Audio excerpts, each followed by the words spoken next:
কই,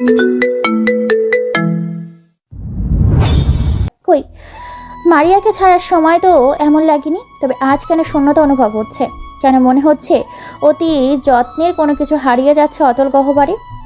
ভাবিমণি, ভাবিমণি, কোথায় তুমি? দেখে যাও কি এনেছি তোমার জন্য। কই কই, দেখি দেখি, কি এনেছো দেখি। দেখো। ওহ গড, আইসক্রিম, মাই ফেভারিট। এর জন্যই তো এনেছি। তুমি খুশি হলেই আমি খুশি। ওলি আমার মুটুসি আমাকে কত ভালোবাসে রে। অনেক। আমিও এতগুলো বাসি।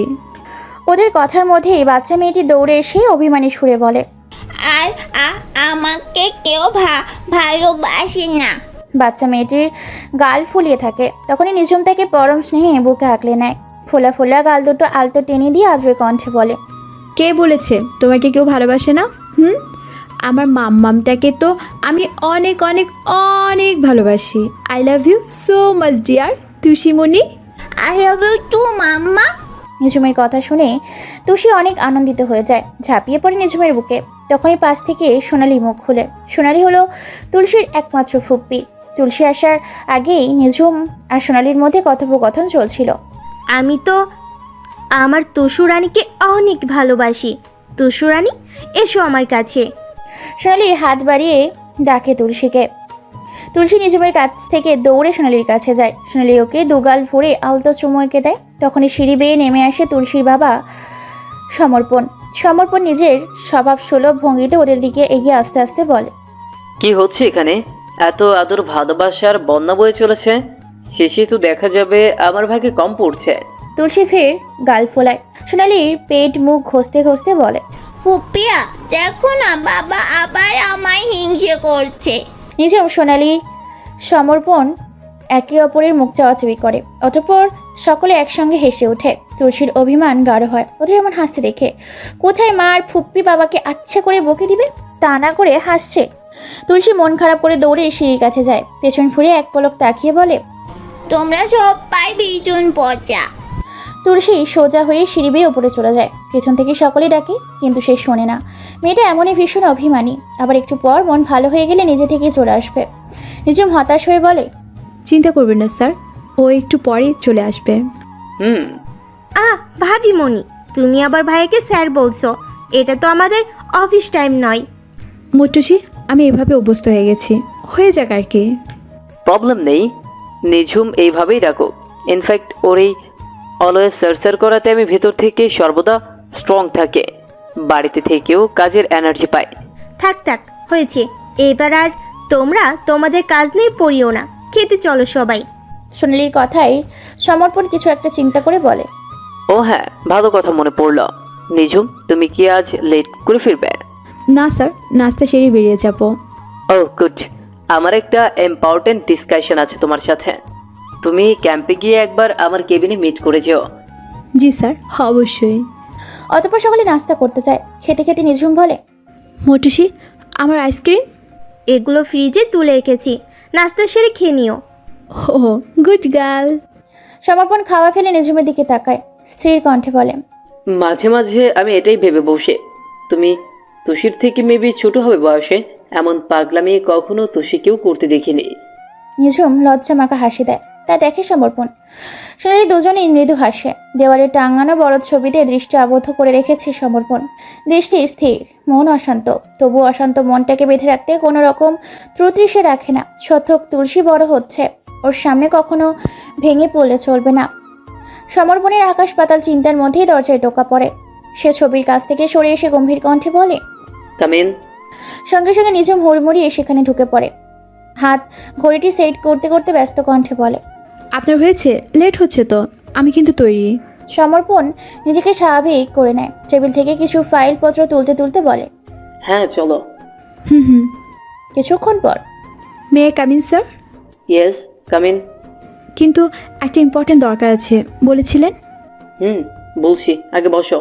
নিঝুম চেয়ার টেনে বসে। সমর্পণের হাতের একটা ফাইল নিঝুমের দিকে এগিয়ে দেয়। নিঝুম ফাইলটি হাতে নেয়। সমর্পণ চেয়ারে হেলান দিয়ে আরাম করে বসতে বসতে বলে, ওটা দেখো। নিঝুম কৌতূহল বশত ফাইলটি খোলে। পুরো ফাইলটা মনোযোগ সহকারে চেকিং করে। হঠাৎই নিজমের বুকটা ধক করে ওঠে। পুরনো স্মৃতি ইশারায় ডাক দিয়ে যায়। মনকে শক্ত করে সে সমর্পণের দিকে করুণ দৃষ্টি নিক্ষেপ করে। সমর্পণ সেদিকে তোয়াক্কা না করে বলে, এই কেসটা তোমাকে হ্যান্ডেল করতে হবে নিঝুম।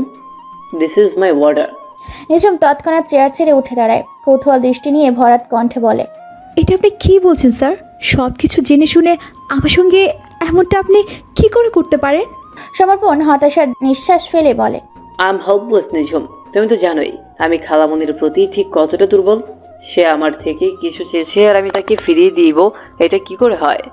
কিন্তু স্যার, এর জন্য তো আমাকে সাফার করতে হবে। প্রতিবার সকলের প্রয়োজনে কেন আমাকে ব্যবহার করা হয়? এটা তোমার ডিউটি নিঝুম। ডিউটিকে এইভাবে নিজের পার্সোনাল লাইফের সঙ্গে গুলিয়ে ফেলো না। মনে রাখবে, তোমার ডিউটিতে মূল লক্ষ্য নিজেকে স্ট্রং রাখা, যেটা আমি তোমাকে এই 4 বছর ধরে প্রশিক্ষণ দিয়ে আসছে। এবার আমার গুরু দক্ষিণা চাই নিঝুম। তোমাকে প্রুভ করে দিতে হবে আমি ট্রেনার হিসেবে ঠিক কতটা পারফেক্ট, আমার ছাত্রী হিসেবে তুমি কতটা পারফেক্ট। কি পারবে তো নিঝুম? সমর্পণের কথাগুলো চরম গতিতে মস্তিষ্কে হানা দিতে লাগলো নিঝুমের। হ্যাঁ, অবশ্যই নিঝুম পারবে, তাকে পারতে হবে। সে তো দুর্বল নয়। সময় এসেছে অন্যায়ের বদলা নেবার, অপরাধীদের শাস্তি দেওয়ার। সে এই দেশের বুক থেকে অপরাধীদের নিশ্চিত করতেই সদা প্রস্তুত। এই দেশের কাছে ওয়াদাবদ্ধ, সব রকম পরিস্থিতিতে সে দেশের হয়েই লড়াই করবে। তাহলে এখন কেন পিছু হাঁটবে? কখনোই না। নিজের পার্সোনাল লাইফের সঙ্গে প্রফেশনালগুলো ফেলার মতো ভুল নিঝুম করবে না। সে গভীর থেকে গভীরতার একটা তপ্ত নিঃশ্বাসের সঙ্গে ভেতর থেকে নিজেকে তৈরি করে নিল। অতঃপর দৃঢ় কণ্ঠে বলল, ইয়েস স্যার, আমি পারবো। নিঝুম প্রমাণ করে দেবে আপনার শিক্ষা এবং তার মনোবল কোনোটাই ঠুনকো নয়। নিঝুম ভাঙবে, তবু মস্কাবে না। পৃথিবীর বুক থেকে অপরাধীদের চিহ্নিত করে তবেই আমার শান্তি। এতে যদি আমার মরণও লেখা থাকে তবে তাই সই। গুড গার্ল, এমন মনোবলই তো তোমার থেকে গ্রহণযোগ্য। ওকে, তবে এখন নিজের কাজে ফোকাস করো। নেক্সট উইকে আমরা ঢাকা শিফট হচ্ছে। Okay sir, now I can go. Sure. Nijhum ফাইলটার দিকে এক পলক তাকিয়ে জোর কদম হেঁটে চলে যায়। সমর্পণ সেদিকে তাকিয়ে দীর্ঘশ্বাস টেনে মিনমিনিয়ে বলে, আমার হাতে কিছু নেই নিঝুম। আমি সর্বোচ্চ চেষ্টা করব খালামুনির মনের ইচ্ছে পূরণ করার। এখন সময় এসেছে সব কিছুর হিসেব বুঝে নেওয়ার। বাকিটা আল্লাহর ইচ্ছে। ইহান, ইহান কোথায় তুই? তুই কি আবার নিজেকে ঘরবন্দি করতে চাচ্ছিস? আচ্ছা, এভাবে আর কতদিন চলবে? যতদিন না আমার মরণ হচ্ছে ততদিন। অন্ধকারাচ্ছন্ন বেলকানিতে থেকে ভেসে এলো অসহায়ত্বর কণ্ঠ। অনিলা খান আটকে উঠলেন ছেলের এই রূপ বাক্যে। কোনো রকমে অশান্ত মন নিয়ে হাতড়ে হাতড়ে ঘরে প্রবেশ করলেন তিনি। হাতড়ে হাতড়ে চলে গেলেন বেলকনিতে। এখন আমাবস্যা তিথি, তাই আকাশে ঘোর কালো অন্ধকার বিরাজমান। সেই অন্ধকারে ছড়িয়ে পড়েছে পৃথিবীর বুকে। পৃথিবীর বুকে অবস্থিত ইহানের ছোট্ট ব্যালকনিতে অনিলা খান ছেলেকে আবছা আলোয় উপলব্ধি করতে পারলেন। তিনি ধীর কণ্ঠে বললেন, এমন করে বলিস না বাবু। তোর বাবার মৃত্যুর পর থেকে তো তোর মনোবলেই বেঁচে আছি আমরা। কিন্তু এই 4টে বছর ধরে কোন দোটানায় ভাসছি আমরা বল? তুই তো এখনো কিছু খোলসা করে বললেই না কখনো। পুলিশের চাকরিটাও ছেড়ে দিলি। এভাবে কি আর জীবন চলে? কতদিন এমনটা চলবে বল? কতদিন? অনিলা খান আঁচলে মুখ চেপে হাউমাউ করে কেঁদে উঠলেন। ইহান বিরক্তি হলো। মুখ দিয়ে চর শব্দ উচ্চারণ করে বিরক্ত প্রকাশ করলো। অনিলা খান বুঝতে পারলেন ছেলে তার রেগে যাচ্ছে। তিনি সেই অবস্থায় ফের হাতড়ে হাতড়ে বেরিয়ে গেলেন রুম থেকে। এটা নতুন নয়, এই 4 বছর ধরে এইভাবেই চলে আসছে। অনিলা খান চলে যেতে ইহান ওই অন্ধকার আকাশের দিকে দৃষ্টি মালায়। বিড়বিড় করে বলতে থাকে, ওই আকাশটার সঙ্গে আমার জীবনের ব্যাপক মিল। একজন আমাকে ঠকালো আর একজনকে আমি ঠকালাম।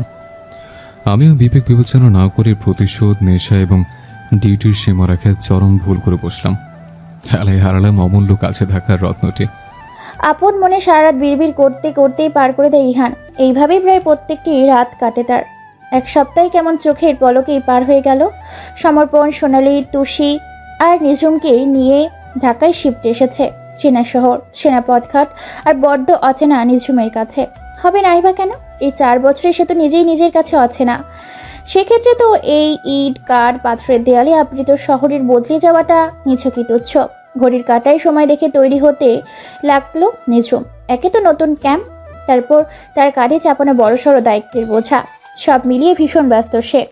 সমর্পণ অনেক আগেই বেরিয়ে গেছে। নিঝুম তৈরি হয়ে তুষি, সোনালি থেকে বিদায় নিয়ে বেরিয়ে পড়ে। বাইকে চেপে সোজা ক্যাম্পের পথ ধরে।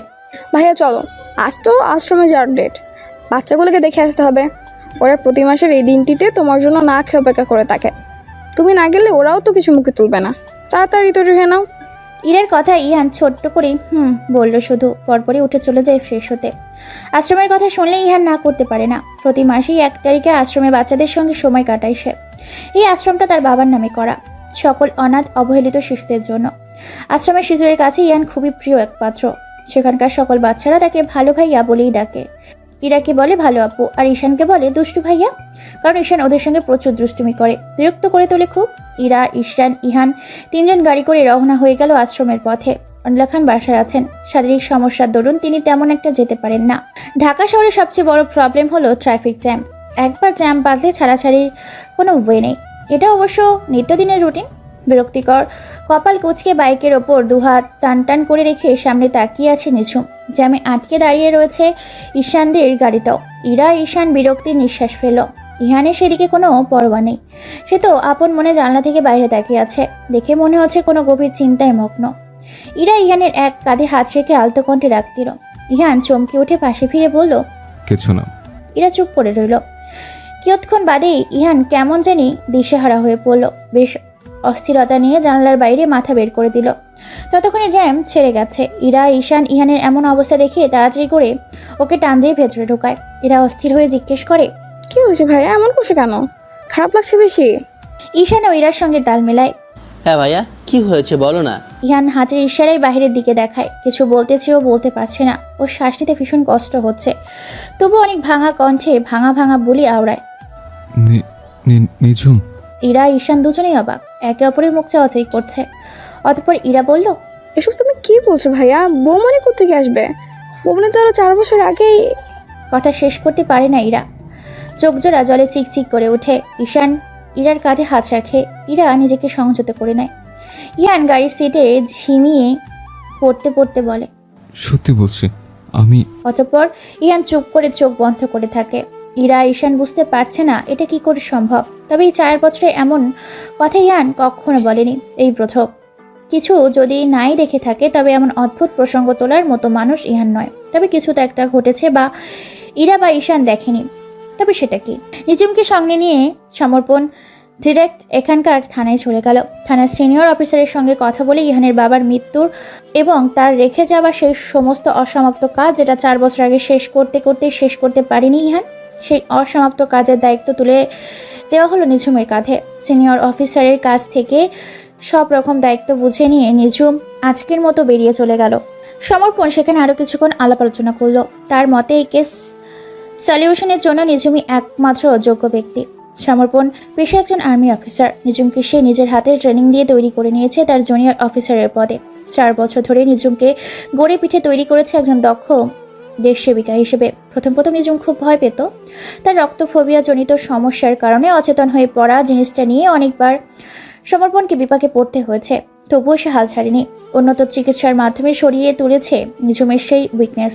নিঝুমের অতীত জানার পর থেকেই সমর্পণের তীব্র ইচ্ছা নিঝুমের নিজ হাতে তাকে অপরাধীদের শাস্তি দিক, দেশের বুকে নিজের নাম লেখাক। সেই জন্যই সে এই কেসের ভারটা নিঝুমের ওপর চাপিয়ে দিয়েছে। মূলত নিঝুম বা সমর্পণ কারোরই পুলিশের কেস হ্যান্ডেল করার কথা নয়। তবু এটা পার্সোনালি সমর্পণ অ্যারেঞ্জ করেছে। আশ্রমের আজ আর যাওয়া হলো না ইহানের শরীরের অবগতির জন্য গাড়ি ব্যাক করে বাড়িতে চলে এলো ওরা। অনিলা খান এসব কথা শুনে তেমন কোনো প্রতিক্রিয়া করলেন না। হীরার বেশ খটকা লাগলো। এমন অদ্ভুত কথা শুনেও তার মা কিভাবে চুপ আছে? তিনি কি আগে থেকে কিছু জানেন? বাড়িতে এসে থেকেই নিঝুমকে দেখার ব্যাপারটা ইহানকে বেশ ভাবাচ্ছে। শেষ সময় সাময়িক অসুস্থতা ফিল করলেও এখন দিব্যি ফিট আছে। নিঝুমের শূন্যতা সে একগুয়ে জীবন কাটালেও তার মস্তিষ্ক পুরোপুরি সতেজ আছে, শুধুমাত্র একটু ঝিমিয়ে গেছে। নিঝুমকে এক ঝলক দেখার সঙ্গে সঙ্গে যেটা যেন আবার তাজা হয়ে উঠেছে। কিন্তু একটা ভেবে ইহান তৈরি হয়ে বেরিয়ে পড়ে পুলিশ স্টেশন। সাময়িক ছুটি কাটাচ্ছিল এতদিন সে, তবে আজ থেকে আবারও কাজে জয়েন করবে এবং সেই সাথে নিঝুমকে খুঁজবে। তার বিশ্বাস নিঝুম আছে, এই শহরেই আছে। একদিন সে তার দেখা পাবেই। কোথায় যাচ্ছ ভাইয়া? ঈশানের প্রশ্নে দাঁড়িয়ে পড়ে ইহান। হ্যান্ড ঘড়িটির বেল্ট আটকাতে উত্তর, থানায় যাচ্ছে। কেন, কোনো প্রবলেম হয়েছে কি? না, অনেকদিন কাজে অবহেলা করেছি, আর নয়, এখন সময় হয়েছে ব্যাক করার। ও আচ্ছা, best of luck. Thank you. Ihan চলে যায়। ঈশান কৌতূহলী মনে ভাবতে থাকে, ভাইয়া, হলোটা কি? মনে হচ্ছে এই সেই 4 বছর আগের ইহান এতদিনে পাগলাটে ইহান আর নেই। বাড়িতে কেউ নেই। মেইন ডোর লক করা দেখেই নিঝুম বুঝে গেছে সোনালি হয়তো তুলসীকে নিয়ে বেরিয়েছে। ডুপ্লিকেট চাবি দ্বারা ডোর ওপেন করে সে ভেতরে প্রবেশ করে। রুমে গিয়ে ফ্রেশ হয়ে নেয়। তারপর কিচেনে গিয়ে এক মগ কফি করে আবার রুমে ফিরে যায়। অতঃপর থানা থেকে সংরক্ষিত ডকুমেন্টসগুলো চেক করতে বসে পড়ে। সব তথ্য খুব নিখুঁতভাবে দেখে নেয়। সব তথ্যের ভিত্তিতে একটা কথাই নিঝুমের মাথায় ঘুরপাক খেতে থাকে। ফ্রেন্ড ড্রাইভটা এখন কার কাছে আছে, নাকি নষ্ট করে দিয়েছে? কফির মাকে চুমুক দিতে দিতে এই ব্যালকনিতে চলে যায় সে। কিছুক্ষণ ভাবনা চিন্তার পরপরই তার মস্তিষ্কে প্রবলভাবে একটি কথা হানা দেয়। হ্যাঁ, পেয়ে গেছে তার উত্তর। পেন ড্রাইভ খোঁজা হয়তো তার নাগালে। ফ্রেন্ড ড্রাইভটা যে এখনো পর্যন্ত নষ্ট করা হয়নি এটা সে শিওর। অজান্তেই ঠোঁটের কোণে বাঁকা হাসি রেখা মেলে তার। নিঝুম কফির মগটা পাশের টি টেবিলের উপর রেখে সোজা হয়ে দাঁড়ায়। দুপুরের আকাশটা রোদে ঝলমল করছে। আকাশের নিচে দিকে তাকানো দেয়। রোদের উত্তাপে চোখ যেন ঝলসে যাচ্ছে। নিঝুম চোখ বন্ধ করে নেয় তৎক্ষণাৎ। মনের মধ্যে কিছু স্মৃতি স্মরণ করে। দীর্ঘশ্বাস ফেলে মনে মনে আওড়ায়, কাচের গায়ে বৃষ্টি ফোঁটা, জীবন স্রোতে ভাসছে একা, জমানো অনেক মনের কথা, অভিমানে পড়ছে চাপা। Hey baby, you know that you are looking so pretty. ঈশানের কথা শুনে ড্যাব ড্যাব করে চেয়ে রইল তুষি। এত ভারী কথার মিনিং সে কিছুই বুঝলো না। ঈশান ব্যাপারটা বুঝতে পেরে আলতো হাতে তুষির গাল টেনে দিল। শুনলের দিকে ইশারা করে বলল, your mamma is good too. তুষি এবার হয়তো কিছু একটা বুঝলো। সে ফুলো ফুলো গাল দুটো প্রসারিত করে বলল, ওটা আমার মাম্মা নয়, আমার ফুপিয়া। ঈশান যেন এটা শোনারই অপেক্ষায় ছিল। মেয়েটির দেখে আগেই সে বুঝতে পেরেছিল বেবিটি তার নয়। বিবাহিতা অবিবাহিতা পার্থক্যর উপর থেকে দেখেই অনেকটাই বোঝা যায়। তবু শিওর হওয়ার জন্য তুষিকে ওইভাবেই বলেছে সে। ঈশান তুষির সঙ্গে আরও টুকটাক কথা বলছে। ততক্ষণে সোনালির স্ন্যাক কেনা শেষ। পাশে ফিরে তুষিকে অপরিচিত যুবকের সঙ্গে কথা বলতে দেখে কিঞ্চিত রাগ হলো তার। দ্রুত পায়ে ওদের দিকে হেঁটে এসে চিলের মতো ছো মেরে তুষিকে নিজের দিকে টেনে নিল। ঘটনাচক্রে ঈশান তুষি দুজনেই হতভম্ব। ঈশান কিছু বলার পূর্বেই সোনালি কপট রাগ দেখিয়ে বলল, এই যে মিস্টার, কি এত কথা বলছিলেন ওর সঙ্গে? জানেন না অপরিচিত লোক হয়ে বাচ্চাদের সঙ্গে বেশি কথা বলতে নেই? না, জানতাম না, তবে এখন জেনে নিলাম। ঈশানের কথায় যেন গা জ্বলে উঠল সোনালির। সে দাঁত কিরমির করে তাকালো ওর দিকে। অতঃপর তুষিকে টানতে টানতে নিয়ে চলে গেল। তুষি সোনালির হতবোধে থাকা অবস্থায় পেছন ফিরে বার কয়েক ঈশানকে দেখে নিল। ততক্ষণে সোনালি তাকে শাসাচ্ছে। বাড়িতে গিয়ে তোমার হচ্ছে দাঁড়াও। তুমি কেন দূরে গেলে? কেন কথা বলে ওই ছেলেটির সঙ্গে? ততক্ষণে সোনালি তাকে শাসাচ্ছে। এদিকে ওরা চলে যেতে ঈশান আনমনে হেসে ফেলে। সিগারেট কিনতে এসেই সোনালির উপর চোখ পড়ে তার। তুষি থেকে নামটাই জেনে নিয়েছে, কিন্তু অ্যাড্রেস বলতে পারেনি তুষি। সোনালির মায়াবী মুখশ্রী অদ্ভুতভাবে তাকে ভীষণ রকম আকর্ষণীয় করেছে। মেয়েদের সাথে ফ্ল্যাট করা তার পূর্বকার অভ্যেস হলেও সোনালিকে দেখে কেমন জানি একটা মায়া বিরাজ করেছে তার মনে। সেটা ছলনার কোনো জায়গা নেই। কথাই আছে না, লাভ অ্যাট ফার্স্ট সাইট, অনেকটা সেরকম। কিন্তু ঈশান এরকম মন থেকে মানতে চাইছে না। তবুও মনের সঙ্গে যুদ্ধ পেরে উঠছে না। আরে ইহান যে, এসো এসো। জি স্যার। তো বলো, কেমন আছো এখন? আলহামদুলিল্লাহ ভালো। স্যার একটা কথা, আসলে আমি কাল থেকে ডিউটিতে ব্যাক করতে চাইছি। ছুটির ডেট এখনও শেষ হয়নি, তবু আমি চাইছি কাল থেকে জয়েন করতে। আমার মনে হয় আমি এখন টোটাল ফিট আছে। ওকে ওকে ওকে মাই সান, তুমি তাহলে কাল থেকেই জয়েন হয়ে যাও। আর কাল তবে তোমাকে একজনের সঙ্গে ইন্ট্রোডিউস করিয়ে দিব, কেমন? কে সে? খুব বিশেষ কেউ, কালকে না হয় বলি। ওকে স্যার, তবে আমি এখন উঠি।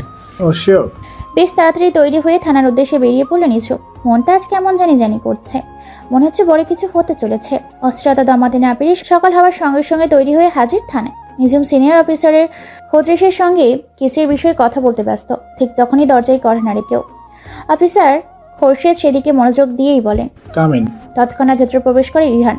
ইহানকে দেখে খোরশেদ আনন্দিত কণ্ঠে বলেন, এসো এসো ইয়াংম্যান, গতকাল বলেছিলাম না তোমার সঙ্গে একজনকে ইন্ট্রোডিউস করিয়ে দিব? এই দেখো সে এসে গেছে। জি স্যার, আমি অতি আগ্রহী। ইহানের মন্তব্যে চমকে ওঠে নিঝুম। সে এতক্ষণে ইহানের উল্টো দিকে ঘুরেছিল, এখনো সেভাবেই আছে, যার ফলস্বরূপ এখনো কেউ কারোর মুখ দেখেনি। নিঝুম বুঝতে পারছে না এখন তার কি করা উচিত। পেছনের মানুষটা যে ইহানি এ বিষয়ে তার শতাধিক নিশ্চিত, কিন্তু কথা হলো ইহান তাকে দেখার পর ঠিক কিভাবে রিয়াক্ট করবে এটাই। ততক্ষণে অফিসার খোরশেদ ইহানকে চেয়ারের সিট নিতে বলল। ইহান বসে গেল নিঝুমের পাশের চেয়ারটি টেনে। নিঝুম এবার জড়সড় হয়ে বাম পাশে ফিরে বসলো। ইহান একটু অবাক হলো, এমন ব্যবহার সে আশা করছে না। পরপরই অফিসার খোরশেদ নিঝুমকে উদ্দেশ্য করে বলে, মিসেস নিজুম, এই হলো মিস্টার ইহান। ইনার কথাই বলেছিলাম আপনাকে। আপনি তো ইহানের বাবার মৃত্যুর রহস্যের তদন্তেই আসছেন বর্তমানে। নিঝুম নামটি শোনা মাত্র জ্বলে উঠল ইহানের অন্তর। এতক্ষণে খোরশেদের দিকে মনোযোগ দৃষ্টি দেওয়া চক্ষু যুগল এই অতি উদাসীনতায় চেয়ে আছে কিছুটা দূরত্বে বসে থাকা চেনার মতো অপরিচিত ওর দিকে। ইহান অতি আগ্রহ নিয়ে চেয়ে আছে, কিন্তু নিঝুম সে তো ফিরতে চেয়েও পারছে না। এতগুলো বছর পর এই মানুষের মুখোমুখি হওয়া ও পুরোপুরি সহজ হলেও অন্তঃস্থল থেকে বিরাট কঠিন। নিঝুমকে ফিরতে না দেখে অফিসার খোরশেদ বললেন, মিসেস নিঝুম, এনিথিং রং? আপনি এমন করছেন কেন? নিঝুম ভেতর থেকে জোর শ্বাস টেনে নেয়, অতঃপর নিজেকে স্বাভাবিক রেখে শটান হয়ে দাঁড়িয়ে ইহানের দিকে হ্যান্ডশেকের জন্য হাত বাড়িয়ে দেয়। হ্যালো মিস্টার ইহান, আমি নিঝুম আহসান।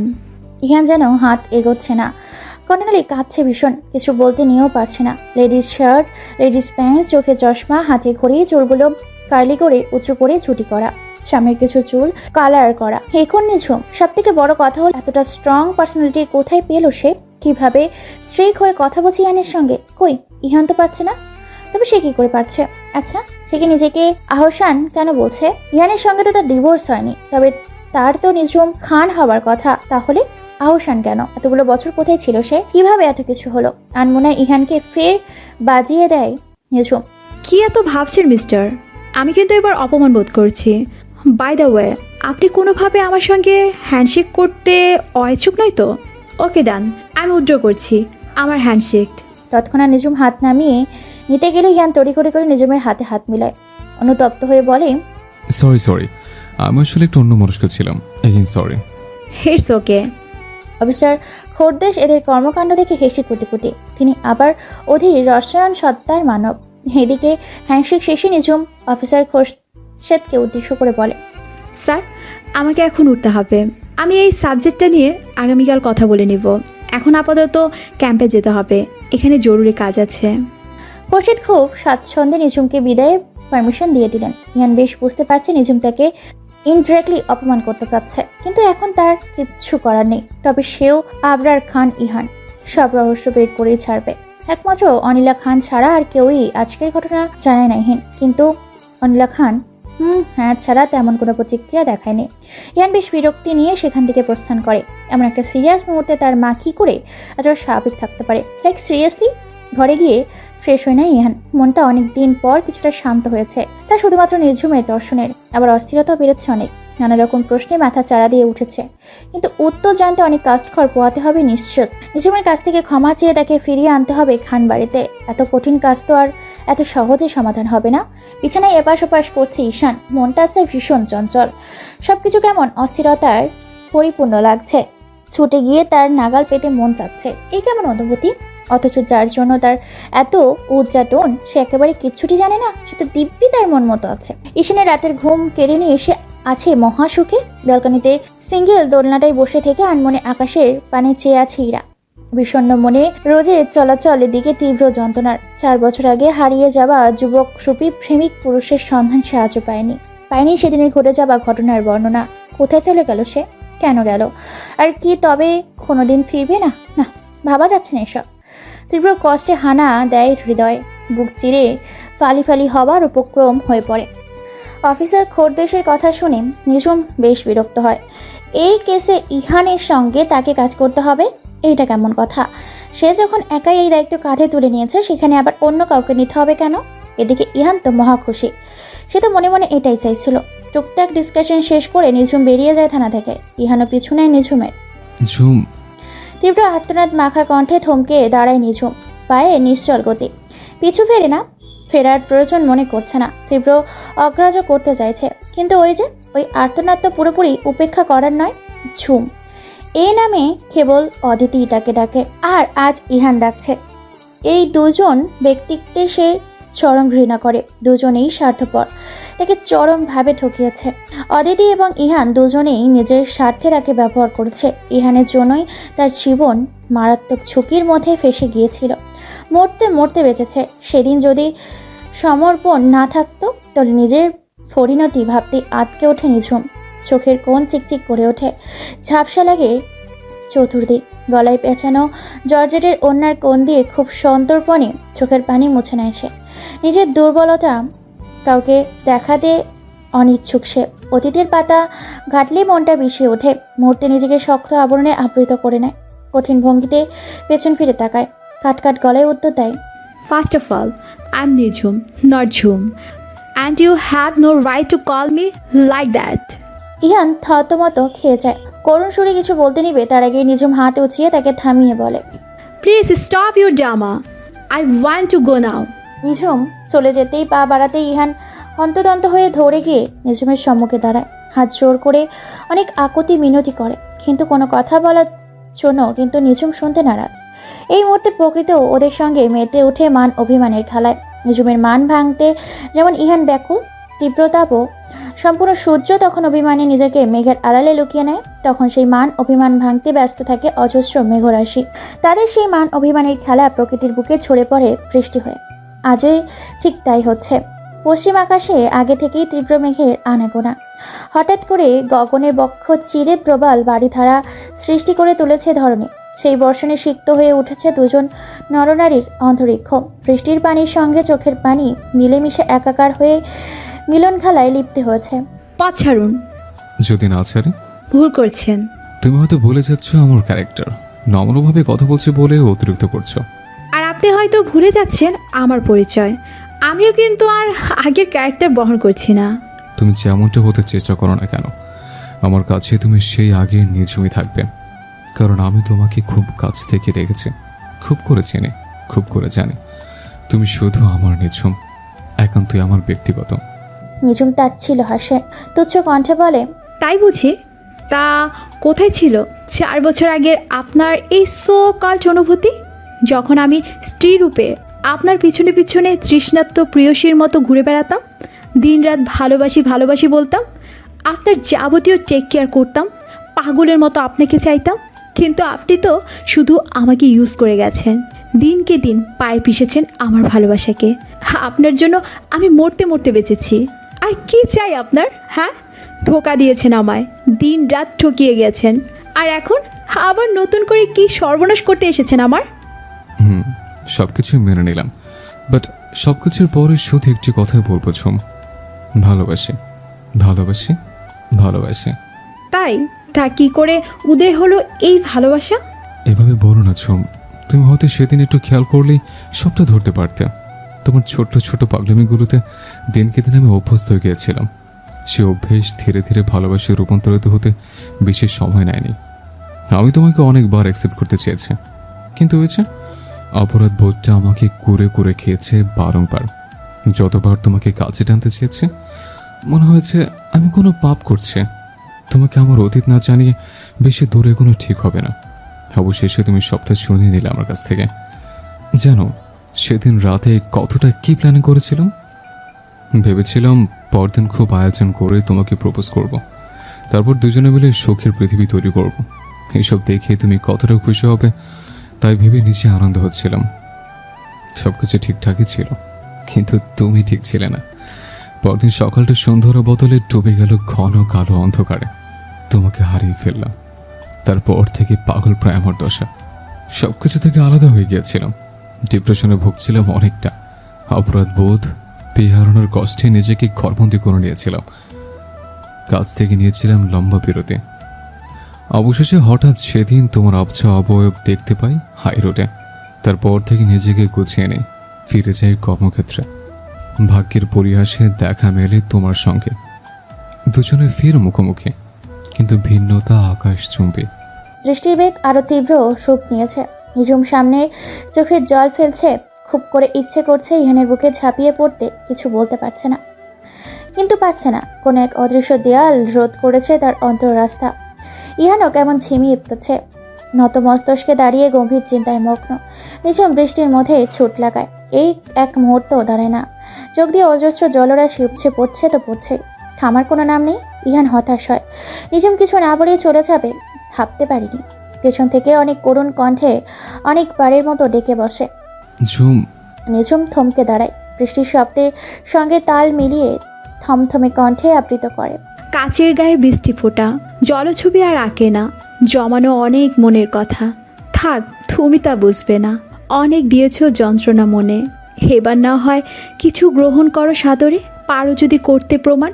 খুলবে তবে মনের দুয়ার।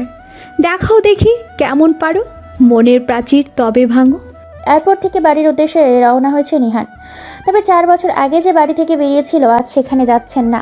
আজ যাচ্ছে তার নিজের সৎ পথে উপার্জিত অর্থে তৈরি ভবনে, যেটাকে কেন্দ্র করে সে বিগত 4 বছর ধরে নানা রকম স্বপ্নের জাল বুনেছে ভিনদেশ থেকে।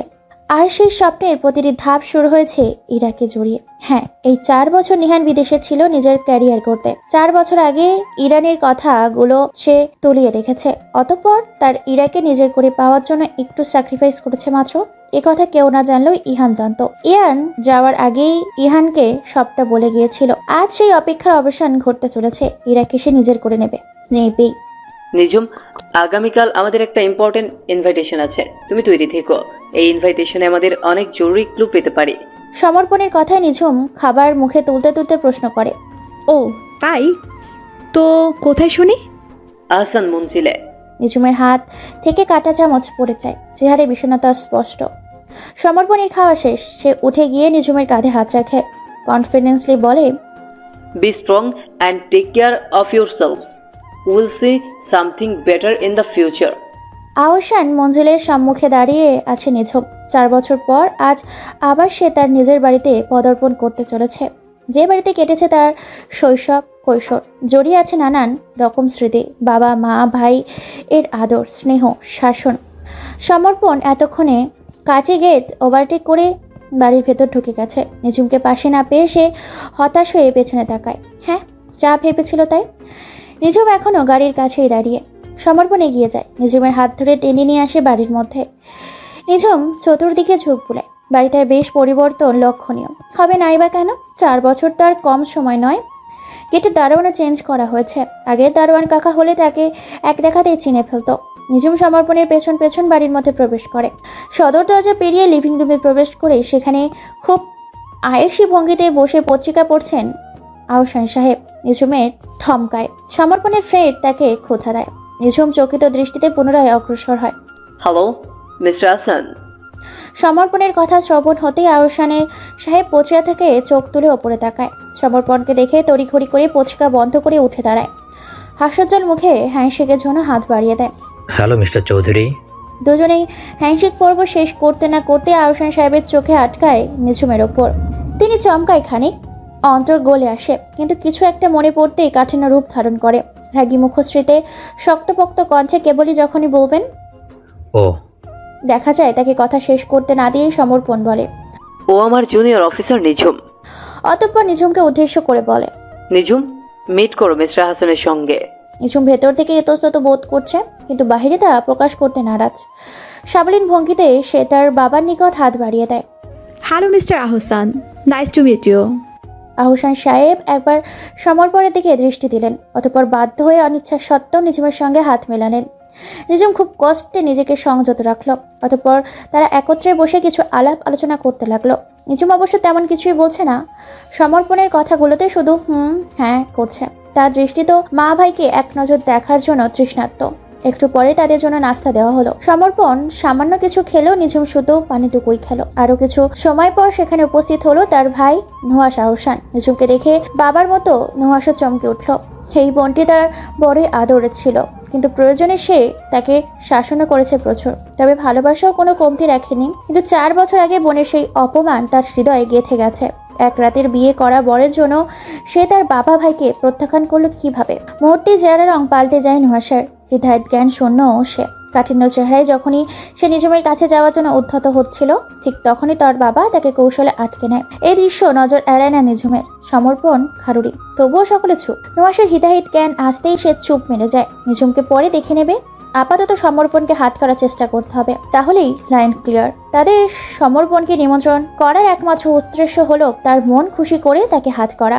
তবে তাদের পক্ষে এই কালো জগতের শেখরে পৌঁছানো সম্ভব। কিছু সময় পর নুহাশ সেখান থেকে উঠে ভেতরে চলে গেল।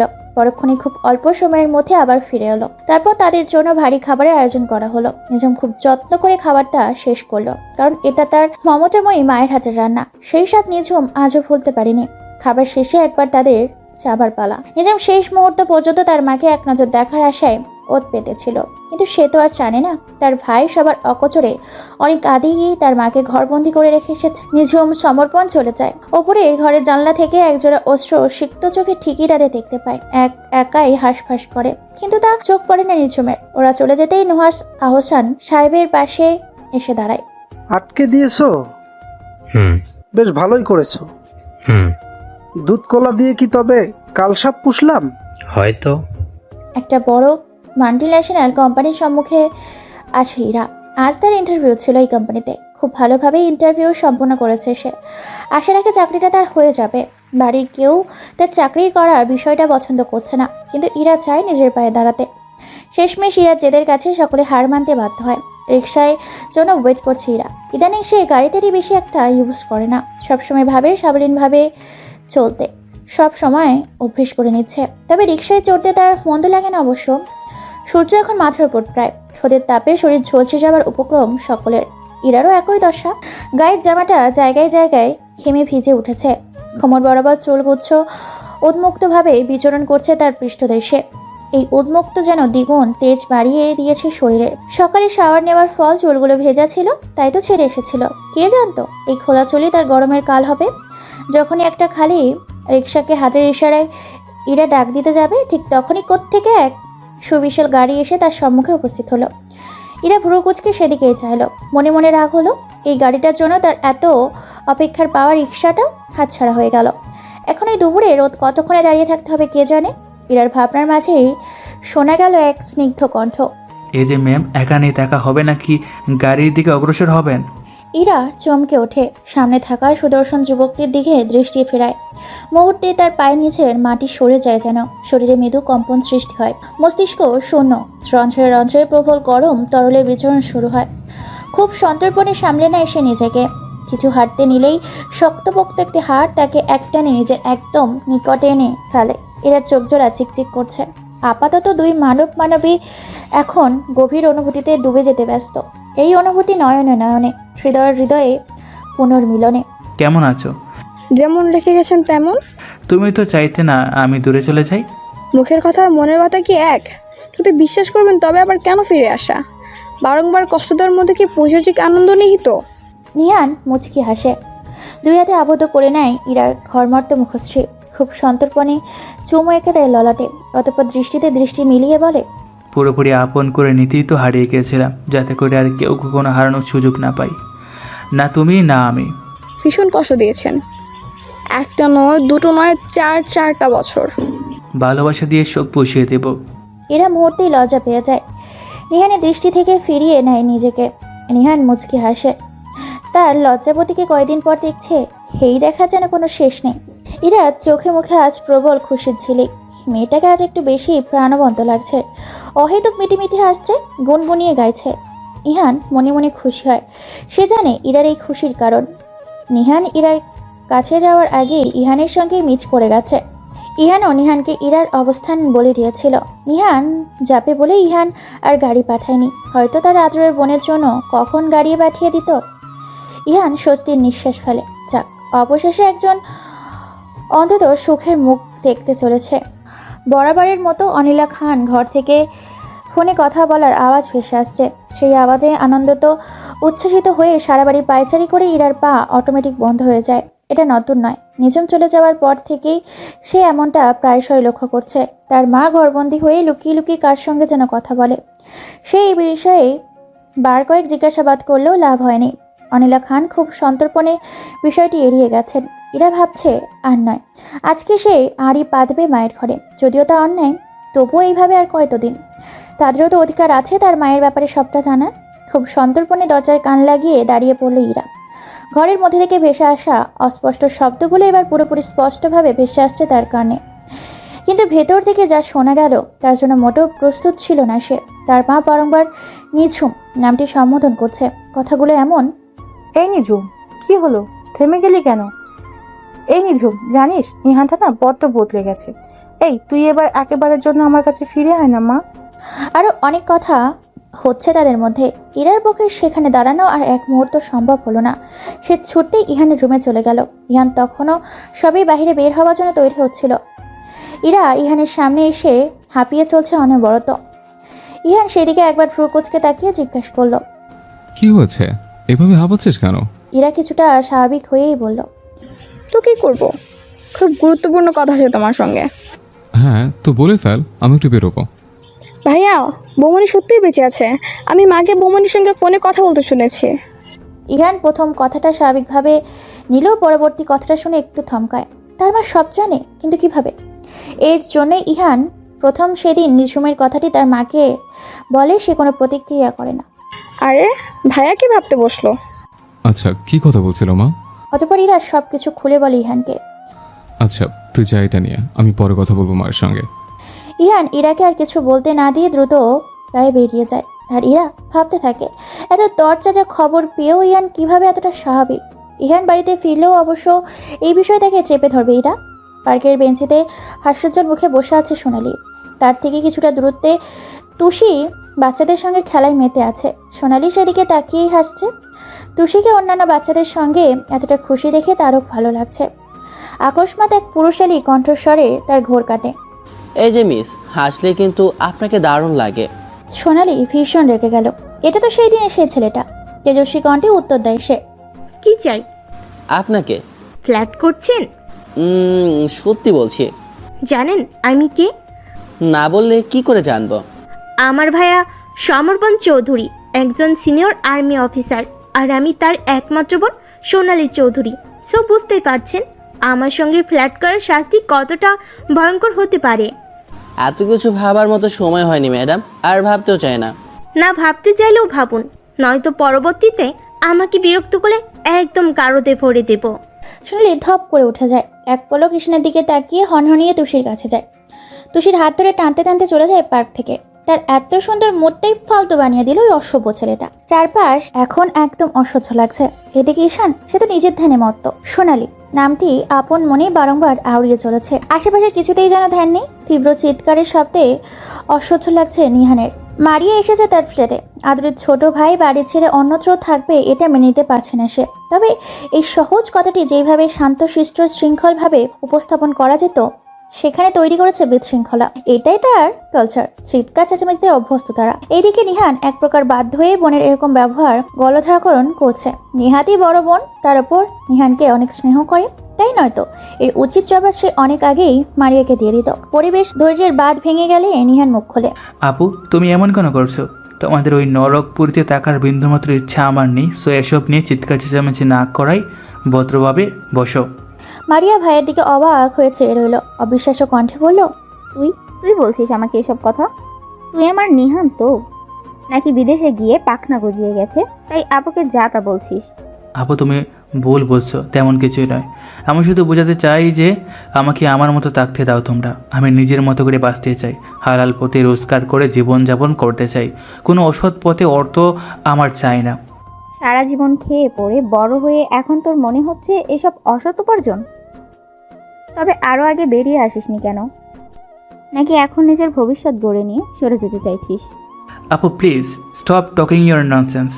তুমি ভালোভাবেই জানো আমি কেন এমনটা চাইছি। I need her. জানি।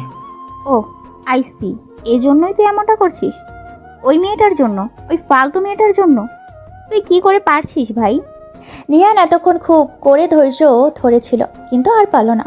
খুব করে তর্কাতর্কি চলল দুই ভাই বোনের মধ্যে।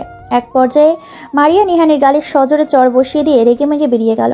নিহান কিছু বলল না, শুধু দীর্ঘশ্বাস ফেলল। তার খুব মায়ানকে দেখতে ইচ্ছে করছে, কিন্তু উপায় নেই। বড় ভাই তার উপর আরও দ্বিগুণ বেশি রেগে আছে। সামনে পেলে খুন করে দিবে। মারিয়া বর্তমানে কেমন অনুভূতি শূন্য, দিকবেদিক শূন্য। চতুর্দিকে কি হচ্ছে না হচ্ছে সেসব তার মাথায় নেই। তার আদরের ভাইটি তার কথা অমান্য করছে, তার সঙ্গে তর্কে লিপ্ত হয়েছে, বেয়াদবি করছে। এটাই চরমভাবে তার মস্তিষ্কে হানা দিচ্ছে। উত্তেজনায় গাড়ি টানছে হাই লেভেলে। অতর্কিতে ঘটে গেল এক অনাকাঙ্ক্ষিত ঘটনা। অসাবধানতায় তার গাড়ি গিয়ে পড়ল একটি গাছের গড়ির সম্মুখে। কোনো রকমে অ্যাক্সিডেন্ট হতে হতে বেঁচে যায়। অবশ্য অ্যাক্সিডেন্ট না হওয়ার সম্পূর্ণ ক্রেডিট বিপক্ষের গাড়িটির। মাথা চেপে গাড়ি থেকে বেরিয়ে আসে মারিয়া। প্রচণ্ড মাথা জ্বালা করছে তার। ইদানিং বেশি উত্তেজিত হয়ে পড়লেই এমনটা হয়। আকস্মাৎ চোখ তুলে ওপরে তাকাতেই সামনে ভেসে ওঠে দুটো সুপরিচিত মুখ। মুহূর্তেই ভ্রু কুচকে ফেলে সে। গুটি গুটি পায়ে এগিয়ে যায় তাদের সম্মুখে। ইহান বুকে হাত গুজে দাঁড়ায়।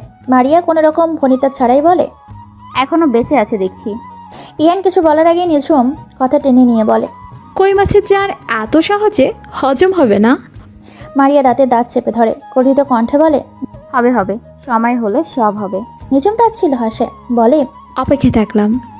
ইহান এদের মধ্যে নীরব দর্শকের ন্যায় পরিদর্শন করছে। মারিয়া রেগে মেগে চলে গেছে। যাওয়ার আগে নিঝুম তাকে সতর্কবার্তা স্বরূপ বলে দিয়েছে সাবধানে গাড়ি চালাতে। এটা শুনে সে দ্বিগুণ তেলে বেগুনে জ্বলে উঠেছে। ফলস্বরূপ আরও হাই স্পিডে গাড়ি টেনে চলে গেছে। এত কিছুর মধ্যে দিয়ে ইহান এতটুকু খুব ভালোভাবেই বুঝেছে যে ঝুম আর আগের মতো দুর্বল নেই। নিজের প্রোটেক্ট এখন সে নিজেই করতে পারে। সত্যি জীবন মানুষকে অনেক কিছুই শিক্ষা দেয়, ভেঙে চুরে নতুন করে গড়তে শেখায়। কিছু বলবি এরা? ইরা আমতা আমতা করছে। তার এই ভাইটিকে সে বেশি ভয় পায়। ইনিয়ে বিনিয়ে সে কোনো রকমে বলল, আসলে আমার মনে আরও একটি প্রশ্ন উত্তর হয়েছে। সকাল থেকে এই প্রশ্নটি আমার অন্তরটা অস্থির করে তুলছে। তুমি কি দেবে তার জবাব? আচ্ছা বল, কি প্রশ্ন? সম্ভব হলে অবশ্যই উত্তর দেব। মায়ের মতো তুমিও কি কিছু লুকাচ্ছ ভাইয়া? এমন কেন মনে হচ্ছে? না মানে তুমি আগের দিন গাড়িতে বৌমনিকে দেখেনি কতটা অস্থির ছিলে, কিন্তু আজ এমন একটা খবর শোনার পরও নিশ্চুপ। ইহান তপ্ত শ্বাস ফেলল। শ্বাসরুদ্ধ কণ্ঠে এই কয়েকদিনে সকল ঘটনা খুলে বলল ইরাকে। ইরা বাকরুদ্ধ। এমন কিছু সে কল্পনা করতে পারেনি। খুশি হয়েছে ভীষণ, সেই সঙ্গে আবার চিন্তার সাপ তার মুখশ্রীতে স্পষ্ট। নিঝুমের এমন অ্যাটিটিউড সর্বদা বজায় থাকলে তার ভাইয়ের কাছে তাকে ফিরিয়ে আনবে কী করে? ভাইটা তো তার বড্ড বউ পাগল হয়ে উঠেছে।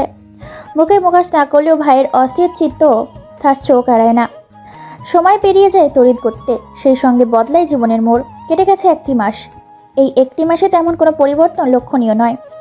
ইহান নিঝুম নিজেদের মধ্যকার ঝামেলা আপাতত স্থগিত রেখে নিজেদের কর্মক্ষেত্রে প্রবল সম্ভাবনা নিয়ে ছুটেছে। সোনালির সঙ্গে প্রায়শই অনাকাঙ্ক্ষিতভাবেই ঈশানের দেখা হয়ে যায়। ঈশান প্রতিবারই তাকে হেনস্থা করতে উঠে পড়ে লেগে যায়। এদিকে সোনালি সেসব কাজের চরম বিরক্ত হয়ে ঈশানকে বেশ চড়া অপমানও করে দিয়েছে পাবলিক প্লেসে। তারপর থেকে আজ বেশ কিছুদিন ঈশানের কোনো দেখা সাক্ষাৎ নেই। সোনালি যেন এই কয়েকদিনের বিচ্ছেদে পিপাসার্থ হয়ে উঠেছে। ঈশানের প্রতি রাগটা যেন গলে জল হয়ে সেখানে অন্য কিছু উৎপত্তি হয়েছে। চোখ জোড়া বারংবার তাকেই খুঁজছে। বেহায়া মন হাজার বারণ সত্ত্বেও অকারণে সেদিকেই ছুটছে। ইরা আর নিহান বেশ ভালোই আছে। নিহানের ওই পরিবার থেকে বেরিয়ে আসার পর ইরা আর তাকে প্রত্যাখ্যান করতে পারেনি। আর এই 4 বছরের প্রণয় বিরহ জিনিসটি সে খুব ভালোভাবেই উপলব্ধি করতে পেরেছে। তাই আর ইরাকে মারাতে নিহানের বেশি একটা কাঠখড় পোহাতে হয়নি। সব কিছুই ঠিকঠাক চলছিল, কিন্তু বিপত্তি বাজল একদিন, যেদিন নিঝুম হাতে ধরতে সক্ষম হলো মায়ানের পাচারকৃত অবৈধ অস্ত্র। 1 ট্রাক অস্ত্র পুলিশের আন্ডারে সংরক্ষণ করা হলো। ট্রাকের ড্রাইভার, হেল্পার সহ আরও 3 জন উপস্থিত ছিল। তাদেরকে থানায় এনে উত্তম মাধ্যম দেওয়ার পর তারা স্বীকার করে নেয় যে এইসব কাজে মায়ান জড়িত। তারা সকলেই মায়ানের লোক। এই বাদে মায়ানেরও সকল অপকর্ম, গুপ্ত স্থান আরও নানা রকম তথ্য তাদের থেকে উদ্ধার করে নেয় নিঝুম। সেগুলো কিছু ভিডিও ক্লিপ তৈরি করে মিডিয়ায় ছড়িয়ে দেয়। স্বনামধন্য ব্যবসায়ী মায়ান মির্জার নামে এত বড় কেলেঙ্কারি প্রমাণ হওয়ায় তোলপাড় হয়ে চলেছে টেলিভিশনের হেডলাইন। এমনতো অবস্থায় মারিয়া প্রচণ্ড ক্ষিপ্ত হয়ে পড়ে। নিঝুমের বিরুদ্ধে মাত্রাতিরিক্ত ভয়ঙ্কর স্টেপ নিতে চায়। ইহান এই বিষয়ে যথেষ্ট অবদান আছে, কারণ কাজটা ইহান নিঝুম দুজন মিলেই করেছে। কিন্তু মারিয়ার ক্ষোভ নিয়ে পড়েছে শুধুমাত্র নিঝুমের উপর। থানায় সাময়িক সময়ের জন্য আনা গেলেও পুরোপুরি আটকে রাখা হয়নি মারিয়াকে। শুধুমাত্র জবানবন্দি দিয়ে তাদের মতো স্বনামধন্য ব্যক্তিদের আটকে রাখা পসিবল নয়। সাময়িক সময়ের জন্য হাজিরা দিয়ে তারা আবার চলে গেছে। তাদের বিরুদ্ধে উপযুক্ত প্রমাণ সমেত অ্যারেস্ট ওয়ারেন্ট দিয়েছে উপরমহল। এখন এই সমস্যার সমাধান ইহানের বাবার তৈরি করে রাখে যাওয়া প্ল্যান ড্রাইভটি, যেখানে ভিডিও সমেত মারিয়া নিজেদের মুখে নিজেদের অপকর্মের স্বীকারোক্তি আছে। কিন্তু সেটা এই মুহূর্তে কী করে পাবে নিঝুম বেশ ভালো করেই বুঝতে পেরেছে ওটা তার বাবার নিকটই আছে। কিন্তু প্রমাণ ব্যতীত সেখানে গিয়েও কোনো লাভ হবে না। তার কাছে পাক্কা খবর আছে যে তার বাবা ওই পেন ড্রাইভটি ইহানের বাবার অ্যাক্সিডেন্টের সময় পর থেকে কৌশলে উদ্ধার করে নিজের কাছে রেখে দিয়েছে, এবং এই পেন ড্রাইভ দ্বারা মায়ানকে হেনস্থা করে মোটা টাকা আয়ত্ত করে নেয় ক্ষণে ক্ষণে। মারিয়া শত চেষ্টা পেন ড্রাইভটি উদ্ধার করতে সক্ষম হয়নি। শেষমেশ তারা বাধ্য হয়ে আহসান সাহেবকে নিজেদের দলে টানে। এসব খবর নিঝুম গুপ্তচর দ্বারা জানতে পেরেছে।